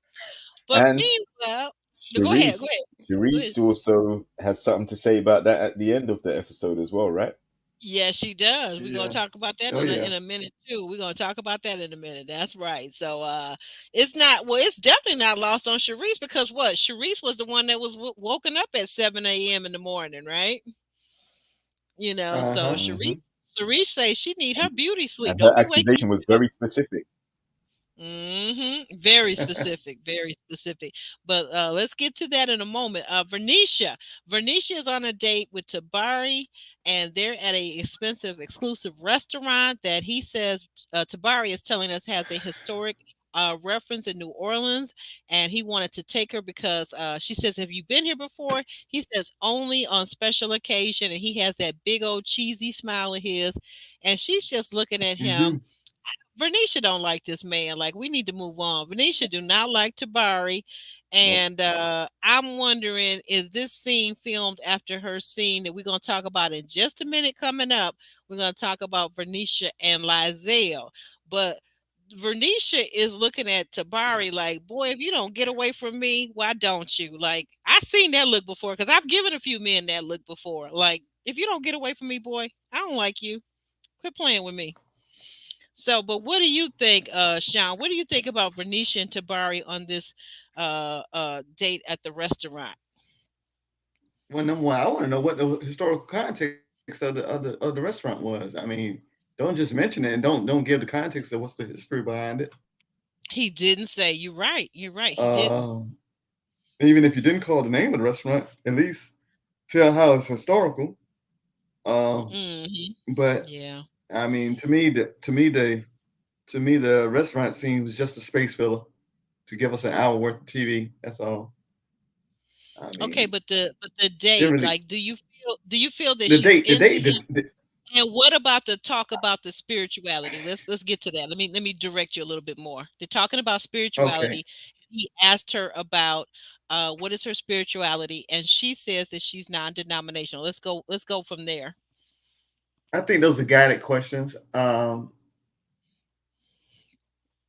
don't know whether they thought about that themselves or that was production enforcement, what have you. I mean, they have a mature conversation, a mature date, I should say. Um, because like you and I have talked, that Phoenicia really doesn't talk about anything of substance with anybody per se. So to read whether she's into him or not, I don't know. I really don't know. I really don't know. Okay. Maybe y'all as women, y'all can tell. I can't tell. I don't know. Okay. I don't think so. I don't think she likes that he smiles all the time. I think for some of us in our African American community, I think that it's a little bit of the Ashley syndrome, being too easy, being too into me too quickly, Yeah, and then the smiling and the laughing and the being playful. I just don't think that's her vibe. I think that yeah, Vernicia has shown herself to like men with a little bit more swag, a little yeah. The sexier, bad maybe boy. like a bad boy, like yeah, there you go, like a Joel or like a Lizelle. That's what she likes, and he's not exuding any of those sexy qualities or those mysterious He's too qualities straight from for her. her. He's He's too too straight straightforward. laced for her. Uh, Exactly. well, just like the question I've asked you before, I said I wonder when I say I'm asking a question off the wall question, and the chat can listen to me. Is Okay. Joel somewhere still in the picture? Ooh, now And that's we don't that's know. interesting. That's Is Joel interesting. somewhere still in the picture? Mm, mm. Well, Jr. Let's take that over to Jr. Let's take that question over to Jr. Jr. What did you think about the date with Tabari and Vern, and do you think that Joelle could possibly be still in the picture for Vern? Joelle, nah. I think she may be still in his mind because she doesn't want to repeat what happened with him. But Okay. she doesn't like Tabari in terms of like from an eye candy. I don't think she's attracted to him. I think she's very appreciative of the attention and the compliments and having a nice time with him. But beyond that, I don't think she sees a romantic connection in any way. I think she actually liked Jabari a lot more, Yeah. but it just didn't match lifestyle wise.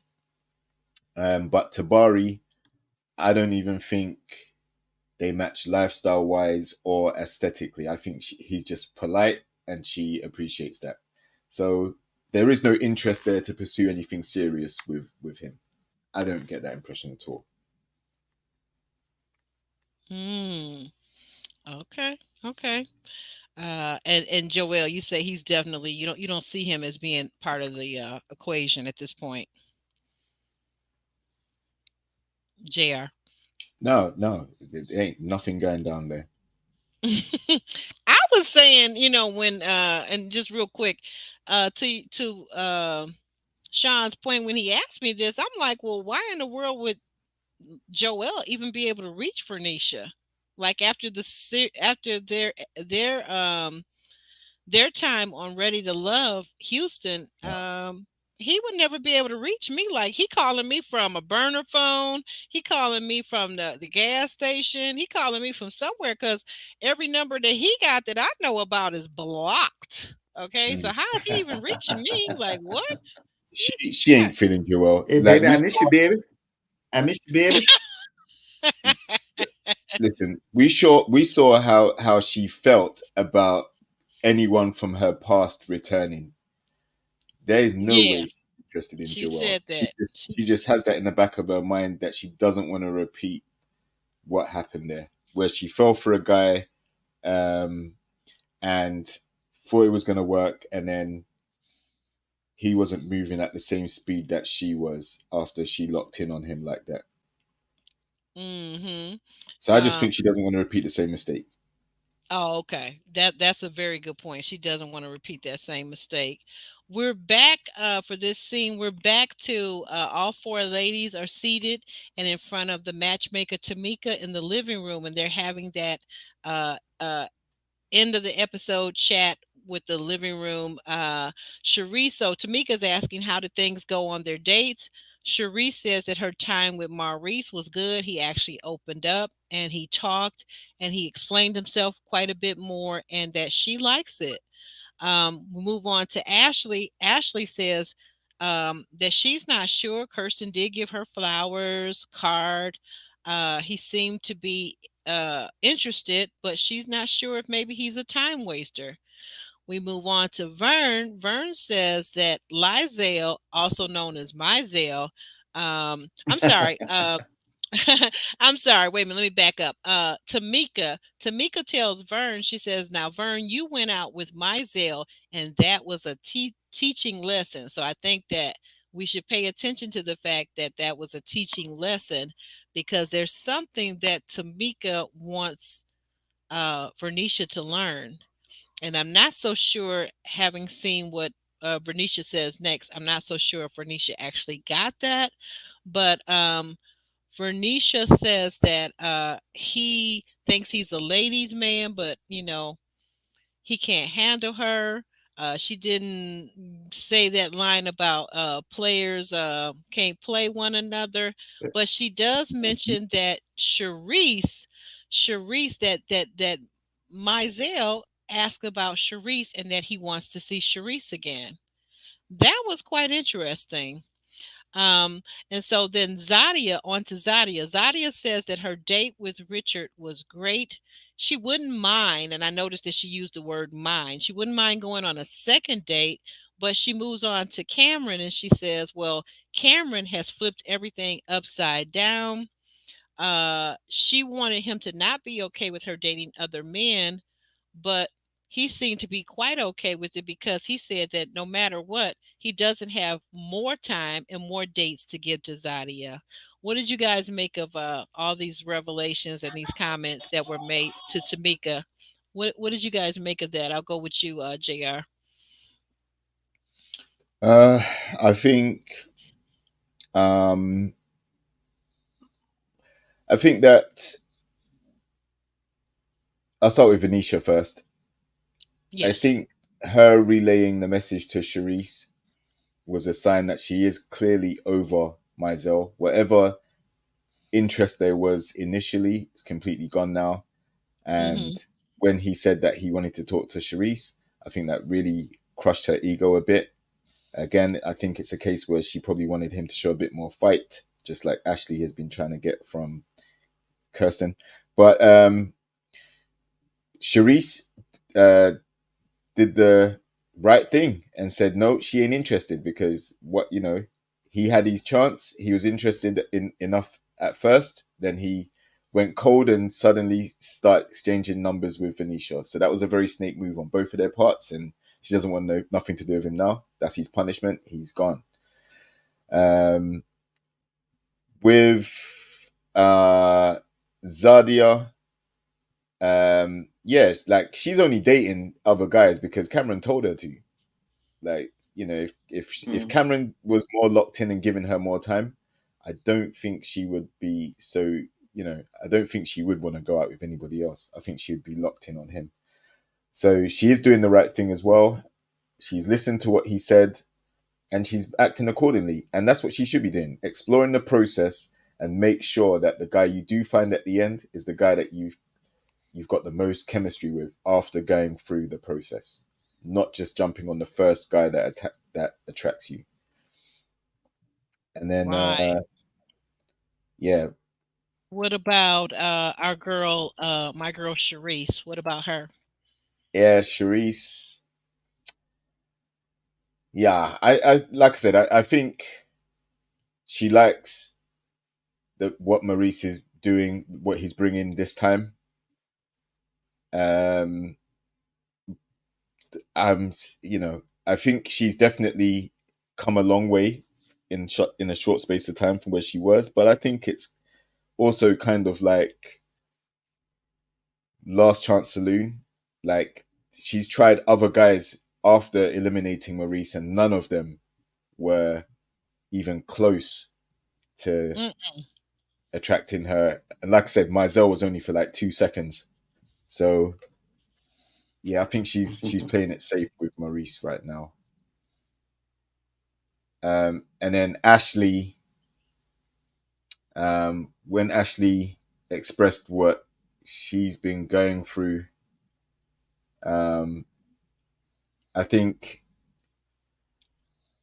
I kind of saw that as, Ashley has to make up her mind. She's got what she wanted. She's got two guys there to choose from, and they're very different, but it's down to her to really make the choice that's going to be best in the long run, not the short term aesthetic. Remember, if you're moving to New Orleans, like for a guy, you want to hope that it's not just for eye candy. So she has to determine Mhm. whether Donald is going to be able to have a relationship with her that's long term, or as we've heard from the comment section and other corners, Kirsten's emotionally unavailable. So why would you move to a new town to be with someone who's emotionally unavailable or isn't feeling you like that?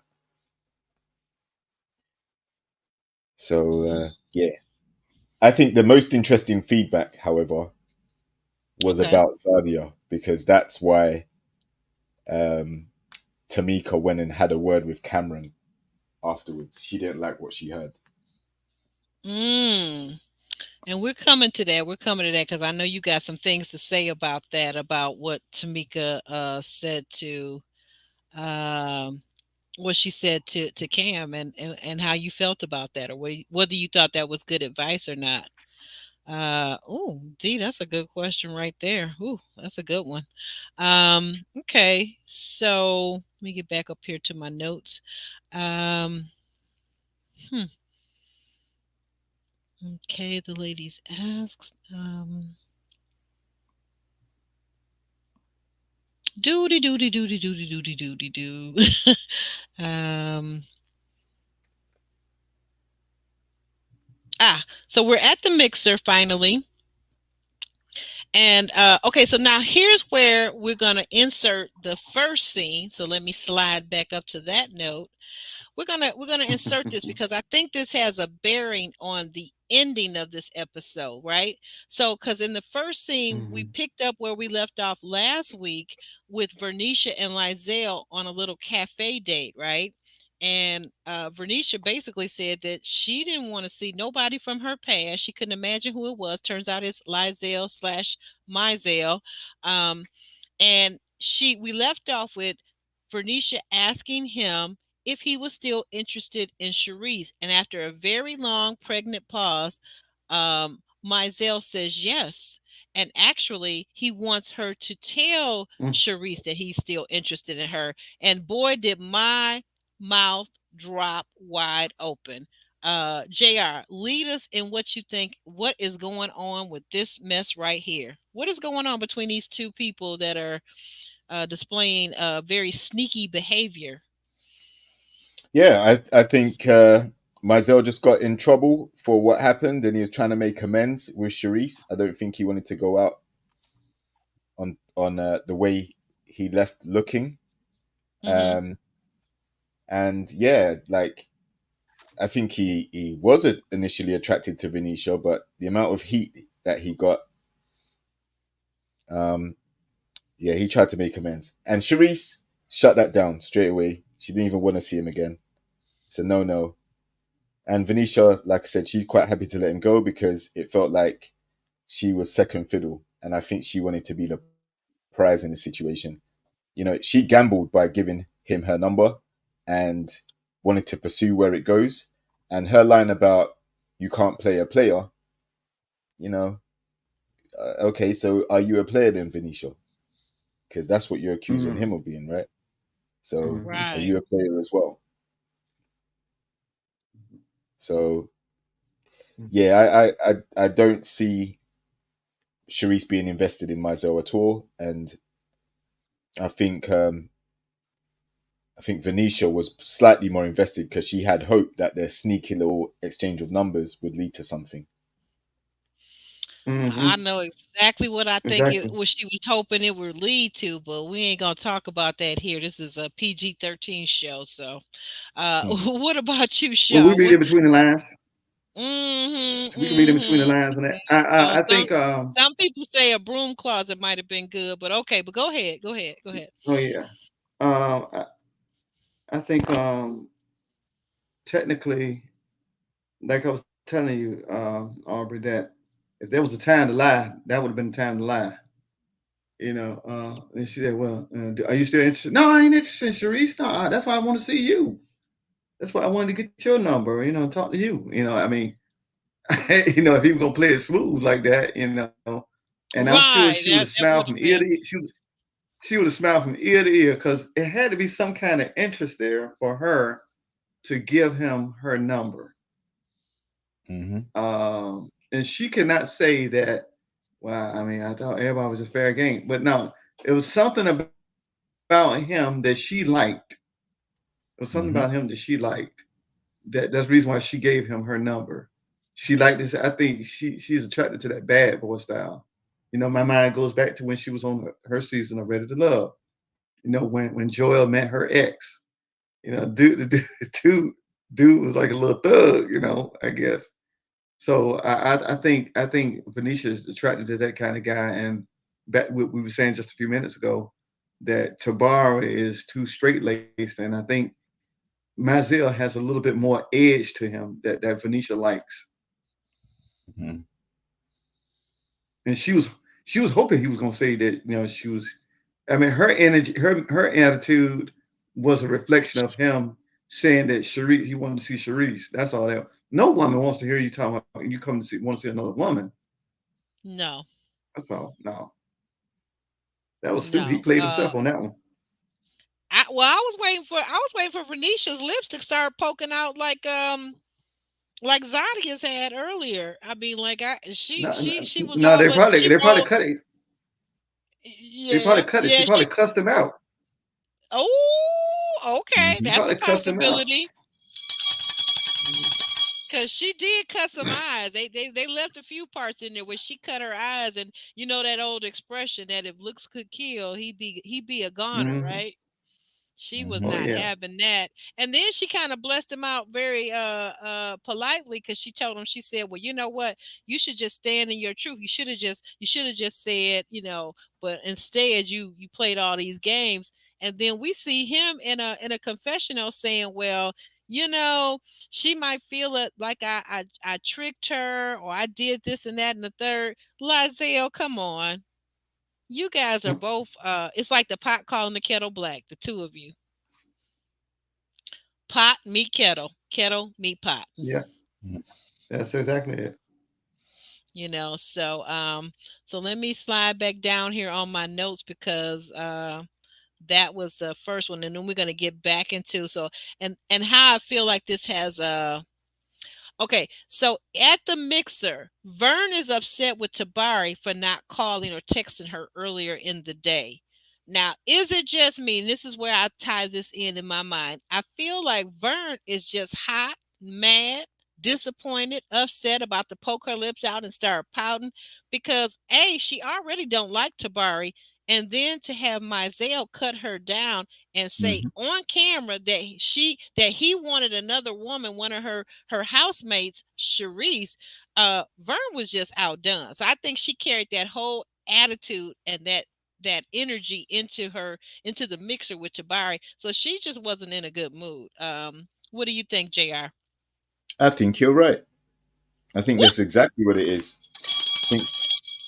I think I think there was some hangover from the date with Mizell, and yeah, like she's not feeling Tabari, and unfortunately, when you're not feeling someone, sometimes these microaggressions come out because you Mm, know Mhm. you might be having a bad day or something else happen which is not related to them, but because you're not feeling them, Mhm. you start to be overcritical or be short tempered or short with Mhm. them, and yep. anything they do wrong, you automatically you know just compound it even more because the like isn't there. So that's what I Mm, think we saw. Mhm. yeah. What about you, Sean? What do you think? What do you think? Why is Vern so upset with Tabari about not texting or calling her earlier?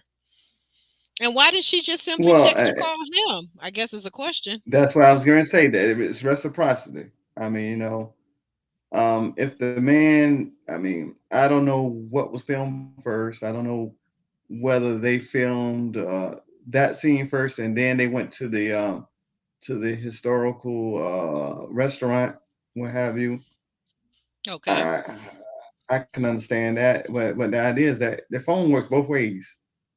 I mean, and she said, "Well, I looked at the phone. I wanted to call you, but I wanted to see how you move. You move. I mean, come on now. No, we ain't 12 years old now. I Mm-mm. mean, Hmm. if you want to reach out to me, reach out to me. What have Right. you? Exactly. I mean, because he said the way he played it smooth. He said, "Look, he said, because I knew I was coming to see you today. Okay. I was coming to see you today. So it wasn't like she wasn't expecting him to show up. Okay. Yeah. So I Yeah. can She did. understand if he didn't show up and he didn't call. That would have been something different. But she knew he was coming. He knew he was coming to the event. So what's there to be upset about? About him not texting you. And it Mm. wasn't like the whole day. I mean, it wasn't like whole 24 hours, 48 hours, 72 hours. Right. Because we see Just from doing a what it little look. something out of nothing. And I think that was a combination. Yeah. Go ahead. It was a combination of different things like JR was saying. I think Right. he should have just said, "Listen, what phone do you have? Because I have an Android, and if you have an Apple, it may be the same issue that happened with Ashley." Oh That's- Lord.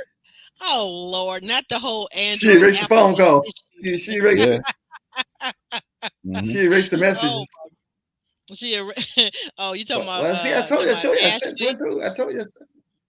You think And Ashley Donald, I sent erased Donald, yeah, the at the bowling Donald's alley. messages? A lot of Yeah. people are Yeah, she speculating she that erased could them. be the case. Yeah, she erased them. Because she So wanted to she get can to get rid of Kirsten. him She for erased them. Kirsten. Yeah, it Hmm. Yeah, does she seem erased kind of them. plausible when you put it that way. Yeah. Okay, but now we got to get to Not the one, piece not de two, but three resistance. messages. Three messages. Now we got to get to the piece de resistance that Jr. kept intimating. So we're going to talk about this. So Cameron has a talk, a one on one. They're away from the group, and Tamika wants to speak to him. So Tamika is speaking to Cameron, and she's asking him, is he trying to string Zadia along, or The other thought that she has, her theory, is that has he fallen in love with Zadia, and that's why he's backing away from her. Cameron does not address the being in love part, at least not on camera. But what he does say is that everything that he's told Zadia is that it's true. He's really busy. He has this busy career. He has another business over here on this hand. He's very successful, and that he really cares for Zadia when Tamika says to him basically, well, here's the thing that you need to focus on.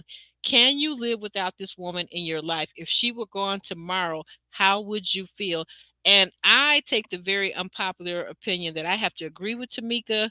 And that goes back to what I talked about earlier, having um, fumbled a good man. I think that all of us, men and women, when we meet this person that we are feeling these strong vibes for, these strong feelings for, we've been on 8 dates. That's a lot of dates in this day and era.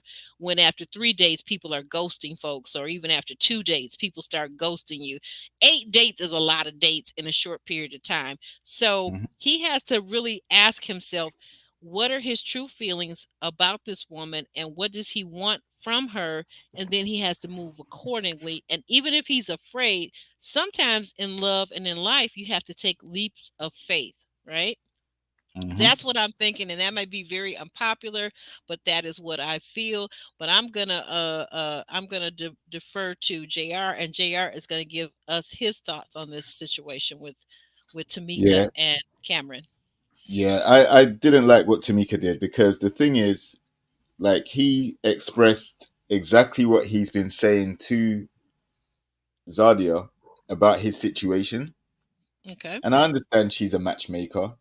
So her remit is to try and find a relationship or aid these ladies in finding a relationship. So I can understand that standpoint, but don't discredit what he's saying because it's a valid reason. It's better that he tell you from the horse's mouth how he feels rather than you have to guess or whatever, right? So what she did was she basically said, "No, I call a cap on what you're saying. I personally believe you're either stringing her along or you're in love already and you don't know how to act." So he was puzzled. You could see, like, he was quite befuddled about that because he's like, "No, that's not what I said at all." He just thinks he's moving too Okay. fast for, his career is not allowing him the time to be able to um, invest in a relationship as fast as this seems to be going. That's all I Yeah, think he was trying to say. I think if they slowed it down and she went through the process dating these different guys, that's what the process is about. Why is Tamika trying to force them to be together so early? There's still weeks left on the show.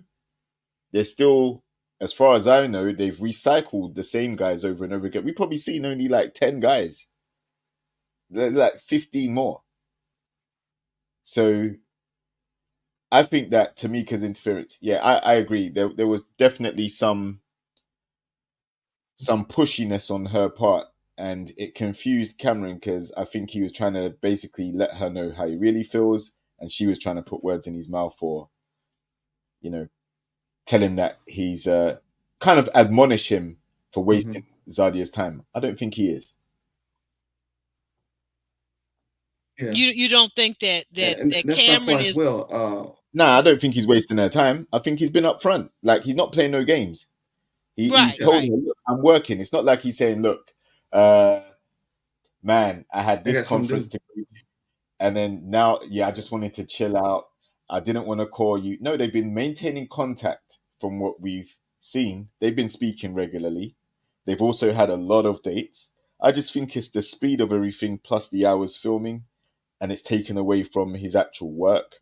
And sometimes when you're in the habit of working long hours, Hmm. and because you either enjoy it or you're invested in building your business towards a goal, working towards a future for yourself, sometimes it's very hard to break that routine, especially when it's someone else demanding your time in the relationship because you're Hmm. not you don't get the same level of structure that you're used to you're changing things to date this new person and learn things about them, yes, but it's taken away from your routine. Mm, mm, that's a very good point. And Any thought? Go ahead, Sean. Yeah. well, my thought is that why do those have to be the only two options? Either you wasting her time or you just fall in love. It don't have to be that. Like JR said, I'm just busy with work. I mean, I'm trying to build my empire. You know, I'm trying to be Hmm. established. You know, I don't like where I am. I'm not. I mean, and I'm content with where I am, but I'm not complacent with where I am. And I see this is a man. He's a visionary. Cam's a visionary, Yeah. and he knows what he wants, and he's going after what he wants, and he's not settling for that. So I mean, I think for Tamika to try to pigeonhole him between those two options, either A, you're stringing her along, or B, you're just in love and you just don't know what it is. I mean, how you gonna tell this man that you know, Hmm. I How he can't see it. feel. I can't see it. How you feel? Yeah. And like Jay said, the man was befuddled looking like, okay, Not befuddled. Hmm. yeah, he was befuddled with it. I mean, I Well, know it was like a WTH moment with it. You know. yeah, yeah. You know what, Dee, to your point about Tamika and maybe being confrontational, I would say it's more. I would describe her as straightforward, but if you ever watched her on Bravo on this show. What is it called? Southern Charm, New Orleans edition. They were on for 2 seasons. It was actually a very, very good show. Good, great cast. And she and her husband are Tamika and her husband. They are the lead of the show, and she is very direct. She will confront you. She will ask you what you're thinking. But that's her style. So I could see her and I think the only one that she's been less direct with is that when she set Vernisha up with Mizell, that was her way of showing Vernisha that she sees who Vernisha is. She sees the games that Vernisha is playing, and checkmate to you, Vernisha, because that's why she set you up with Mizell. And that truly was a Mhm. setup, quote unquote. Yeah, it's Southern. Yeah, check it out if you got Bravo or either the Peacock app. I watch it over on Peacock. I binge watched it. It is so deliciously good. I don't know why they didn't do a third season because there were a lot of things going on with the cast, including at this time. I gotta tell you, I'm not gonna tell you the spoiler. I'm not gonna tell you a spoiler about Tamika and her husband, but you've got to watch it. It's really juicy, really, really juicy. But that is her actual personality. I think that on this show we don't get to see a lot of Tamika's actual personality, but let us just say that she's a very interesting character and an interesting personality, and she can sustain a show being the lead. Her and her husband carried the show quite well indeed. But let's move on to the next note. So we talked about Vernisha. Um, we see. Oh no, getting back to Vernisha. I'm sorry. We're talking about Cam and Zadia. But now we see in this scene as we closing out in this mixer, Tabari is back over with Vernisha trying to woo her. He's telling her all these things that he's going to do and that he is a man. He also needs for her to FaceTime him, and she says she can do that. But once again, I'm just looking at her, and it just feels like she's just going through the motions. She doesn't have the uh the joy, the zest that she had for Jabari with Tabari. So that them Baris they're not interchangeable. They're just not, because Jabari brought something to it that Tabari clearly is not bringing, at least in Vernisha's eyes. Um let's see. So we see all of that.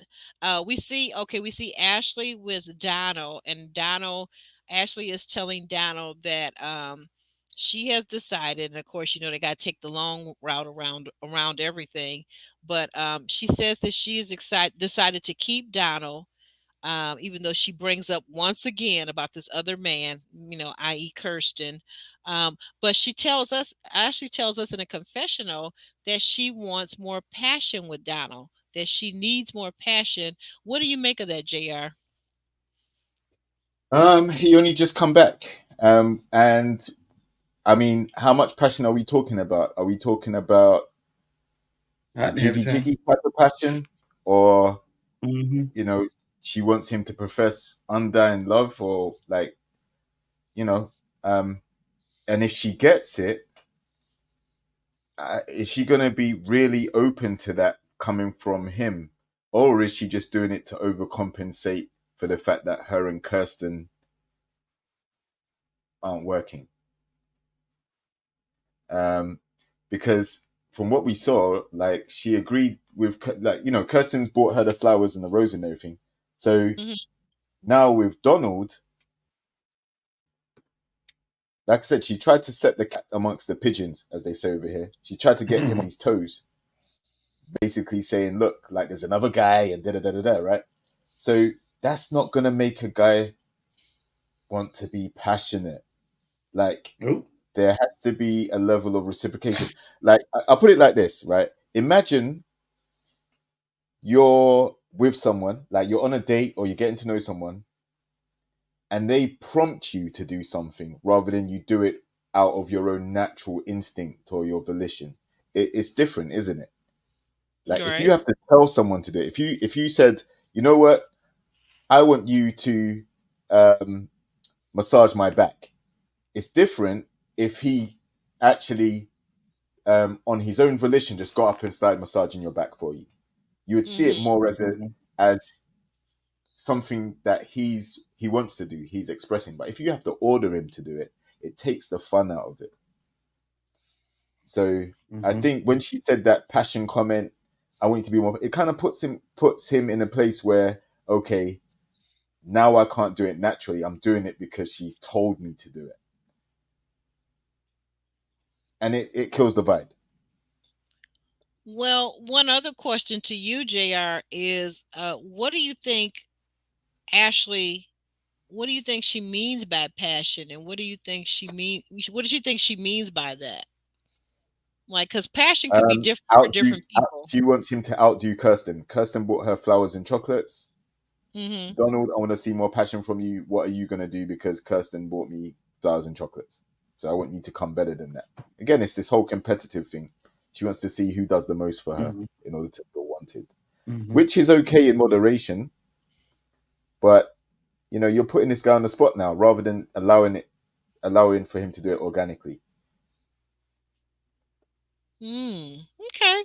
Okay. I do see your point. I definitely see your point with that. And it could be another one of her what is it someone says when somebody moves the bar is always moving because she wants him to change out those loafers and she wants him to be more passionate. And there's going to be another and after that, Yeah, right? always. Yeah, never Hmm. satisfied. That's what they call that. As soon as she gets what she wants, she always has to keep wanting more, more, more, more, more, more. Hmm.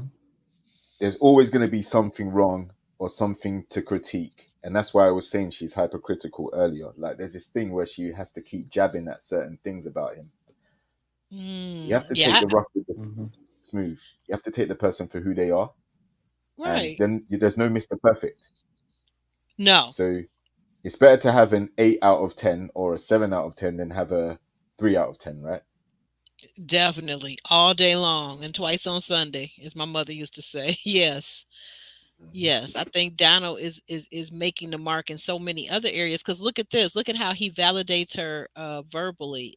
He gives her words of affirmation, and he's Mm. brought her gifts. Because he's brought her. Remember when he said he had the sweet potato and something else he had in that Yeah. the container that he brought to the mixer. So he does buy her gifts. He does treat her to different things. And one man may buy you something or may take you on an expensive trip. Another man may buy you something that maybe costs $50, but um, at the end of the day, which one is more important? I mean, are you basing it on the cost of the gift, or are you basing it on the thoughtfulness of the person and that they did it from their heart? What are we doing here, ladies? It's like this whole cheesecake True. debate. It's a little crazy. Like, when people say, I don't go to the cheesecake for a date, but I got a video up on my Instagram of a whole lady with her husband married because she accepted his date to the Cheesecake Factory. So knock yourselves out, ladies. You find that a lot No. of Mhm. marriages actually started by doing the most simplest dates. Sometimes it was just holding hands, going for a walk. Sometimes it's going, you know, um, going roller skating or going ice skating or something very simple. But the bond that they had, or the relationship they built afterwards, is what's more important. Nowadays, it seems like people are focusing on going to somewhere extravagant in order to Mhm. see how far the relationship will go after that. And that's the wrong strategy, because you're starting off on a at a point where it's going to be hard to keep topping that as the relationship progresses. If you want to go to a high-end restaurant on your first date, then the logical thing is that you're looking for better and better and better as you continue to date. That standard's not going to be able to be sustainable in the long term. Right. Mimi is letting me know that it was cheesecake. That's it. Thank you. Right. Thank Mm-hmm. you. It was cheesecake. It was sweet potato pie and it was cheesecake. Thank you for that. You should From the have bought some Cheesecake Factory. beignets, right? Should have bought what? Some beignets. I Ooh, don't get me started. I'm gonna have to turn that fan back on again because I love me some catfish beignets. That is the bomb. That and what's the thing they have down in New Orleans? It's the crawfish. Oh my gosh, they have a restaurant here in Crawfish Detroit etouffee. that yeah that and but the crawfish they have a dish here. It's called New Orleans pasta. It is to absolutely die for. It is the best. It is the best. But yeah, I was thinking, JR, to your point about the simplest dates can turn into the most beautiful things. People are always talking about power couples. Well, one of the most prominent and powerful power couples that we've seen in our community, that would be Barack and Michelle. Their first date was simply to get ice cream. So like, hey, but what if Michelle had turned her nose up and said, "Well, oh, you're not taking me out to some $500 a meal restaurant. I don't think I want to go with you, Barack. You just acting like a brokey. You're acting like a dusty." So Mm-hmm. I mean, I think people put there was a woman in our chat a couple weeks ago, and I guess she decided to unsubscribe because she misunderstood something I was trying to explain. And actually, someone had said it in the chat. It wasn't us. She said that we were talking about that travel was a flex, right? She said, "You guys think travel is a flex? I think I'm going to unsubscribe to your channel." That's Mm. not what we said. First of all, it was someone in the Bye. chat that put that in there. Yeah. But the right, exactly, bye. Because but the reality, what I was trying to say specifically, I can't speak for anybody else here on the panel. You guys are all entitled to your own opinions. But what I was trying to say was, yeah, that we thought, and I think we were talking about Cherie specifically. Yeah, for some women and for some men, travel is a flex. They use it as a flex, not saying that they couldn't do it, that it's not important, that they don't have the money, that these aren't very successful women that are on this show. But my point is, I've been a lot of places, but just so happens that a lot of my travel happened before so-called social media, right? So the fact that I've been to this place or that place, I don't have it posted on my Instagram or my Facebook or uh, uh, what's this other thing that you guys got that's always disappearing, Snapchat or whatever. But you know what? It doesn't take away from the memories. It doesn't take away from the fact that the things that I've done, that they weren't documented on social media. And that's what I think, that's what I was talking about specifically, that a lot of people find it more important to impress others that they don't even know, to get the likes, the clicks, the views, rather than really enjoying something for themselves. That's what I was saying was the flex. Okay. Mm-hmm. So Mm-hmm. um, that's what I was just talking about there. Mm. Oh yeah, I love what this comment Dee Dee has about. We're still talking about Cam and whether he knew what all it took. Dee Dee has a very good explanation of that, I think, right there. Um, and wrapping this things up here, guys. Okay, so we got to next week. What did you guys see? Next week we got Ashley. Oh Yeah. gosh, I cannot Round two. I cannot believe this. Ashley is actually in a toe to toe with Donald's sister. Like, Ashley, now you know what? I was taking up for you on these social media streets from before when you were with Alex, because I understand about being with them Alex guys. I totally get it, right? Like sometimes they will not be right. They just can't be right. I don't know what it is about Alex's, but anyway, but I was taking up for you, but now I'm wondering, you got me wondering if you fighting with Donald's sister before you guys even really get going good, you are giving off this vibe that you can't get along with people's family, and that's problematic. That's like becoming a you Hmm. problem. Uh, Sean, what do you think about that? Elaborate on what we saw for next week. Well, I think it's going to go back to one of those trigger words again. I think what I heard, she said, "You aggressive, you aggressive." Donald's sister was saying she was aggressive and all that, and Ashley was feeling, Oh "Hey, yeah. help, help! I'm Well, feeling attacked. I'm attacked." The Earth to Donald, I'm feeling attacked, and Donald just sitting there minding his Hmm. own business and his own little world. And so now, whether that's Yeah, edited or not, I don't know. But the idea is that they say no mess with it because blood is thicker than water. So hey, that's it. That's it. I mean, And why are you they, getting into it with my sister when I thought enough of you? I think for me, for a man to bring his family to meet you on national, international TV, like he's hmm, telling you that he thinks a lot of you because Kirsten sure ain't yep, brought none of his family to meet you. hmm, So for you to sit there and get into a whole mm-mm. drawn out fight about I think what it seems like, let me just say this. It looks like, and we'll see more next week. It looks like they're actually that Donald's sister was taking up for him because she says, you're always picking on my exactly, brother about what he's wearing. And exactly. who are you to be talking about my brother and his attire? Like you Well, need to she get up sees the off your bachelor. high She horse. sees the Bachelor of Science behind it. The what? She sees the I'm Bachelor sorry. of Science behind it. The Bachelor of Science behind it. Mm, hmm. What I does that said she mean? sees I'm the not bachelor. yeah, but what The does She it sees BS. mean? what's The going BS. on. She sees the The reason why BS. The she's. BS. The Oh, the BS. BS. Okay. Gotcha. Bachelor of Okay. Science behind it. Oh, okay. I didn't catch the BS, right? She sees the BSBA. Okay, Bachelor of gotcha. Science behind BS behind. Yeah. Yes. I think she does. I think she did clearly picks up Yeah. on that. Good point. Good catch. And JR, what did you think about this argument for next week? What does it look Yeah, like? it looks like Ashley again is being overcritical and in a way demeaning him about his attire, his clothes, his fashion, all of that stuff, right? And I think Mm-hmm. his sister or whoever it was taking up for him because I think first impressions last. So if that's the impression, if that's how she's talking to him in front of family, then there may be concerns about what how they might be handling each other in private. So Hmm. what I Mm. took from that is why is Ashley attacking the guy? Then when the relative is defending him, she's turning to him saying, "Oh, look, you're going to let her talk to me like that? How come you're not stepping in to defend me?" No, like at the end of the day, he's not like his relative is probably saying what he's been thinking, but he just doesn't know how to say it in a nice way.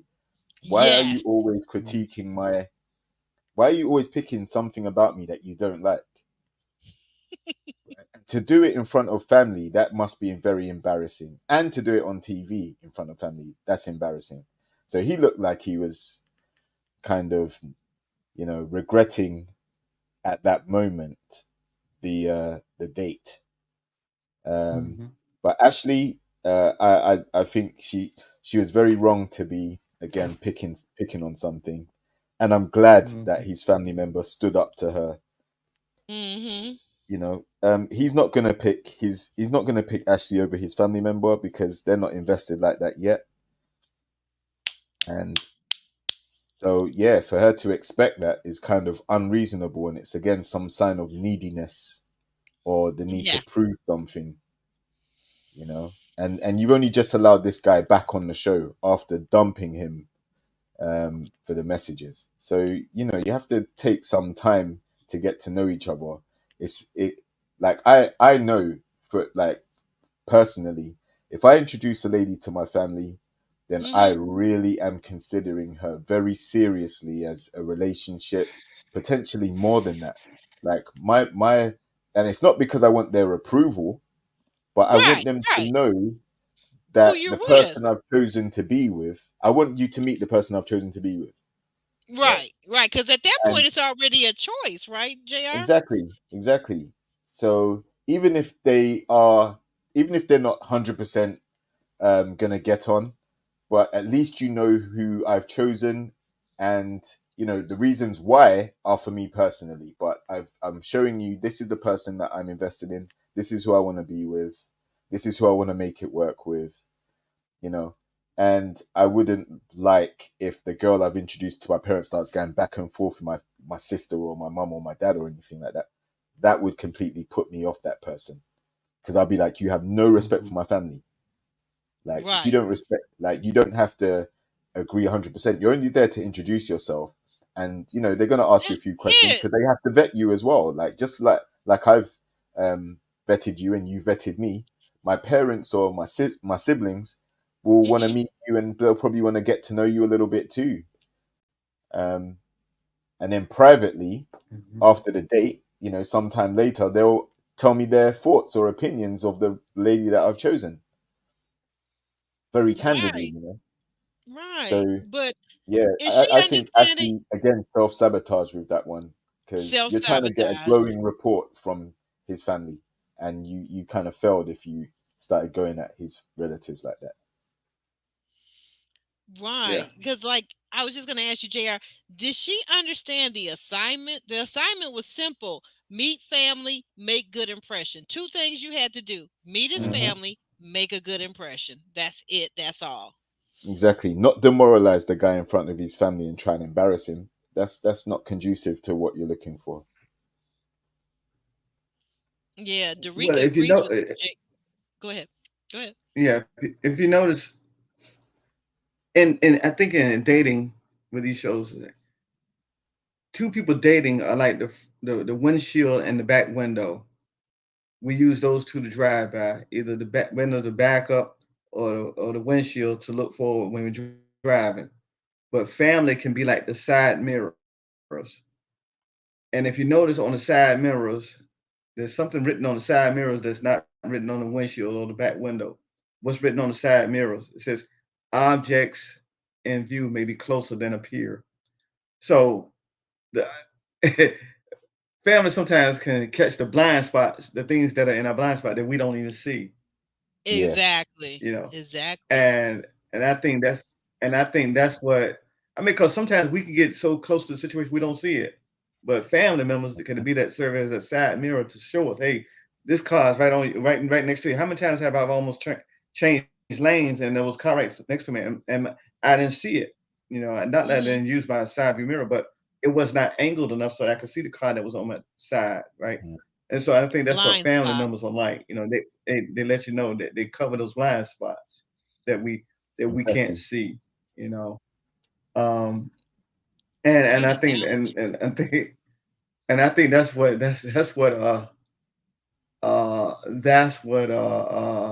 Donald's sister was doing. Say, man, I'm trying to save you from this, man. I recognize the game. I recognize the game. Hmm. Because I mean, one thing I'm learning right now, over 50 years of living, I'm learning how to speak woman. I don't know how to speak woman. Women speak a totally Mm. different language. Well, yes and no, but wait a minute. You got a whole sister in your repertoire to rely upon. Don't you ever I say that? do. I do. I do. Don't you guys kind of I'm learning. talk and she kind of break it down for you, woman style?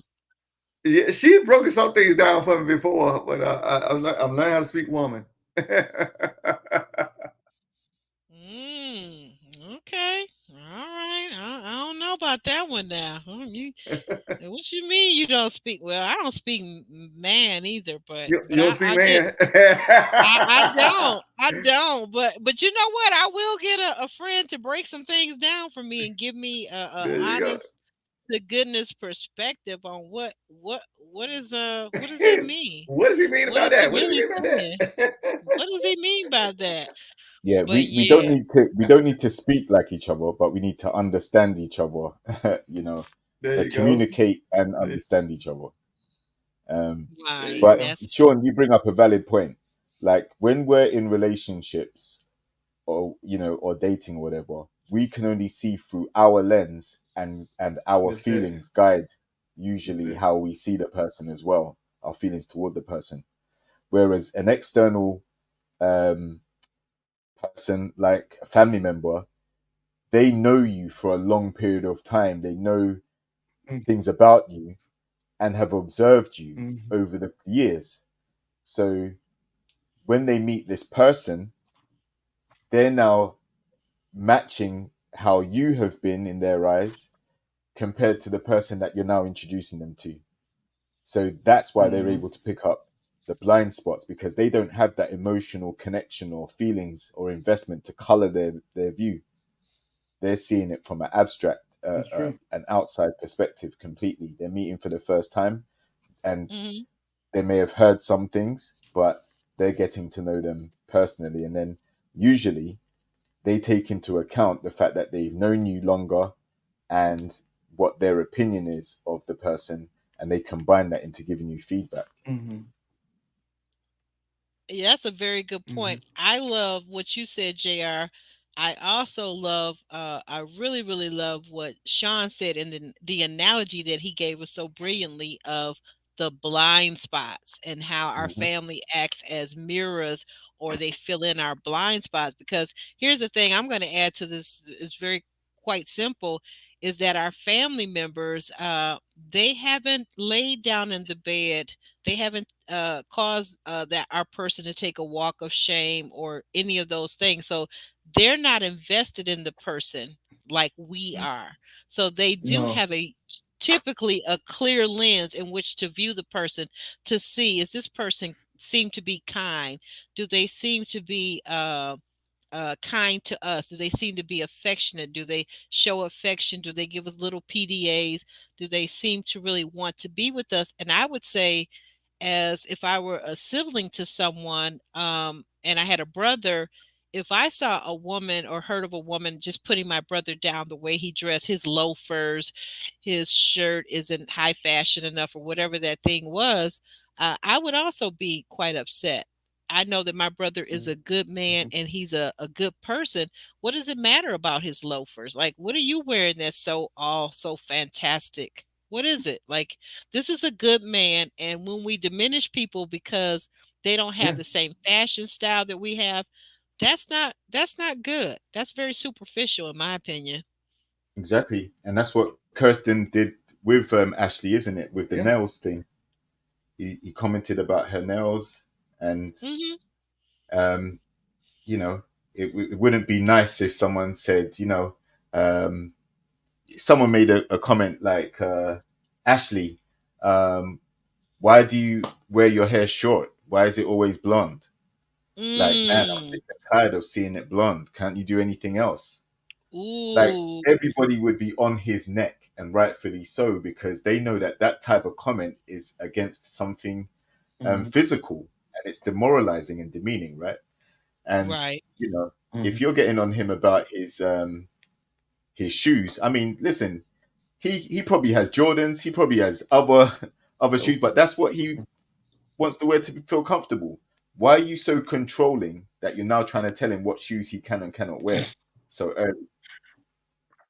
Feel what I'm saying? So yeah, like, he couldn't tell her what to wear. If he said, "Listen, Ashley, those nails have got to go. Those Freddy Krueger claws, Edward Scissorhands claws that you got going on, you need to do something." Right? Everyone would be like, "Nah, man, he's controlling, man. Look, he's trying to change her." Yo, it's the same way. Like, and don't do it in front of his family, because that's embarrassing. Exactly. Exactly. That's what I was looking at. I So you're was not like, even considerate. You're not even considering how small he nope. must have felt in that moment. Mm. Oh, good point, Kimberly. Kimberly says that that Ashley is sounding like Claire from Married at First Sight, critiquing Cameron. That's what Claire does, and Ashley's doing the same thing. Good point. Good point. Good point. Mm-hmm. I Yeah, saw that they were that's that me. way, but the way I looked at it was this: like when we were growing up, used to be a time when people had church clothes and they had play clothes. But nowadays, I talk to a lot of parents. I see a lot of children. Sometimes because people just don't take their kids to church anymore. They don't go to church, right? So people don't necessarily have that delineation between their dress clothes and their play clothes, their street clothes. Maybe what he was doing was wearing the best pair of shoes that he thought would look nice on television. That's what I'm thinking. Like, I mean, I Hmm. think he wanted to make a good impression. And so what if they didn't fit the season? So what if they weren't fashionable? So what? So what? So what? So what? So what? Are you going to throw this man away? Getting back to Barack and Michelle, I believe that Michelle, we've all they verified it that he had a little rickety old beater car when he was a lawyer at this law firm when he had just came in, was brand new. She had seniority over him. She was actually his boss for a while. But he had this beater old car. But if she was just looking at that, and if she was always putting him down for that, she never would have got to be first lady. So Hmm. sometimes people have to be smart enough, women have to be smart enough to pick their battles, to see beyond what is there right now, and see that this man has a vision and that he wants you in your life. You got to start looking at those things because, wow, I don't know. That's just my thought. That's my thought right there. Yeah. Yeah. But Yeah. guys, we have done all we can do with this, and it's almost 3 hours, and I gotta go. We got to go. Yeah. We got to go. We got to get up We gotta out of Yeah. go. here. Okay. But Hey, I'll So tell you go one one thing, ahead, thing. I'm gonna tell like you. one, like the video, I, like the video. I'll tell you Let me what. just I'll tell you. Sean. I, Let me just tell the people, yes. like the Okay. video, like the video. It's free 99. Like the video. Now go ahead, Sean. Okay, go ahead, Sean. I'll tell you one thing before we go. What's her name? Venetia meets Tabari's mother and family next week. I bet you ain't hmm gonna be no headlights next week. hmm Ooh, Ain't oh gonna be, you gonna yeah. see no That's headlights next week. That'll be interesting whether or not we get to see the headline. And what outfit will she actually wear? Because does she own any clothes that are not like fitting like the glove, like the tightness of a glove? Does Vernisha own I don't any know. clothes? I don't know what she had. Well, I know it's I don't rhetorical. It know. was she rhetorical. she did say she was very I honored don't to know. meet his mom, right? Uh-huh. Um, Yeah, but yeah. I was more. I think the most Uh-huh. interesting thing I saw for next week is the Zadia and Charisse flare up once again, and it seems like they're taking shots at each Oh other, yeah. and Oh Round two. yeah, that's Charisse right. blurts We out see them going. that What oh are they fighting about? What are they fighting about, Jr.? well She kissed that LJ. yeah because she said well Zadia said well everybody's seen you kissing LJ and Cherise got Oh, defensive obviously saying nah like we're just friends and Zadia was like well we saw you kissing but it's okay if that's your friend and you're kissing so she was kind of taunting her about it winding her up and then Cherise said well you've been sleeping with Cameron so huh and then yeah so it Hmm. looks like a lot of people's suspicions could be true if Sharice is quite Yeah. openly saying that Zadia and Cameron slept together, then she must know because she's been there and probably heard the small talk or seen the interactions or been told directly. And she just decided to air it out, which I think is a very uh, lowball move considering that's meant to be your housemate for the next couple of weeks. ooh. We shall You a see. mess. You a mess. You a mess. You know you are. Talking about them slides. Talking about bro need to get him some slides and get out those suede loafers. You a mess. You almost as bad as Ashley. You're a mess. You're a mess. Well, I just want to see next week if Vern is going to have the what we call them, those lights, those high The beamers, low headlights, yeah. beamers, the headlights. I want to know. I want to see if she gonna The have that for LEDs. the LEDs for his mom to witness too. But I don't think she will. I think she'll have on her church outfit. Hopefully she brought one, and we'll see. Yeah, Derica. Yeah, you agreeing with me, right? She probably brought that one outfit because who knows? She might have wanted to go to church while she was in New Orleans, right? Might have Trench wanted to outfits attend got service. headlights too. Guaranteed. Yeah, she gotta have at least one, or if not, there's that old tape thing that trick that women use. There's a tape thing. So, guys, we're gonna hurry up and we're gonna get Sean. Tell us what you got going on, real quick. Your and all your different places, right? Oh well, thank you. I thank you already. Well, you can find me on two platforms on Oh, I'm sorry, I Facebook. got the wrong one. Uh, Mm-hmm. You can find Go me ahead. on two platforms on my Facebook at Sean Shaun, last name Stokes Stokes, or you can Mm-hmm. find me on IG Sandres 1906. Chat with me, send me a friend request. I'd love to talk with you, what have you, chit chat about the show, what have you, or chit chat about anything else. But anyway, you can find me on those two platforms. Thank you. Right. And he's also very encouraging and in the word too, guys, in case you didn't know. JR, tell us about your platform and what you like to do over on your platform as well. Yep, you can find me on JRX TV on Instagram for health, fitness, well-being content, and find me on JRX TV on YouTube for relationship reviews, TV shows, reality TV, that kind of stuff. And thank you for tuning in. And please like, share, and subscribe the video, and give us a follow as well too if you appreciate the Yeah. content. Like Yeah. Aubrey said, See free what y'all. 99. That's right. What y'all don't know, Jr. just talks like that. He's really American. He's really American, guy.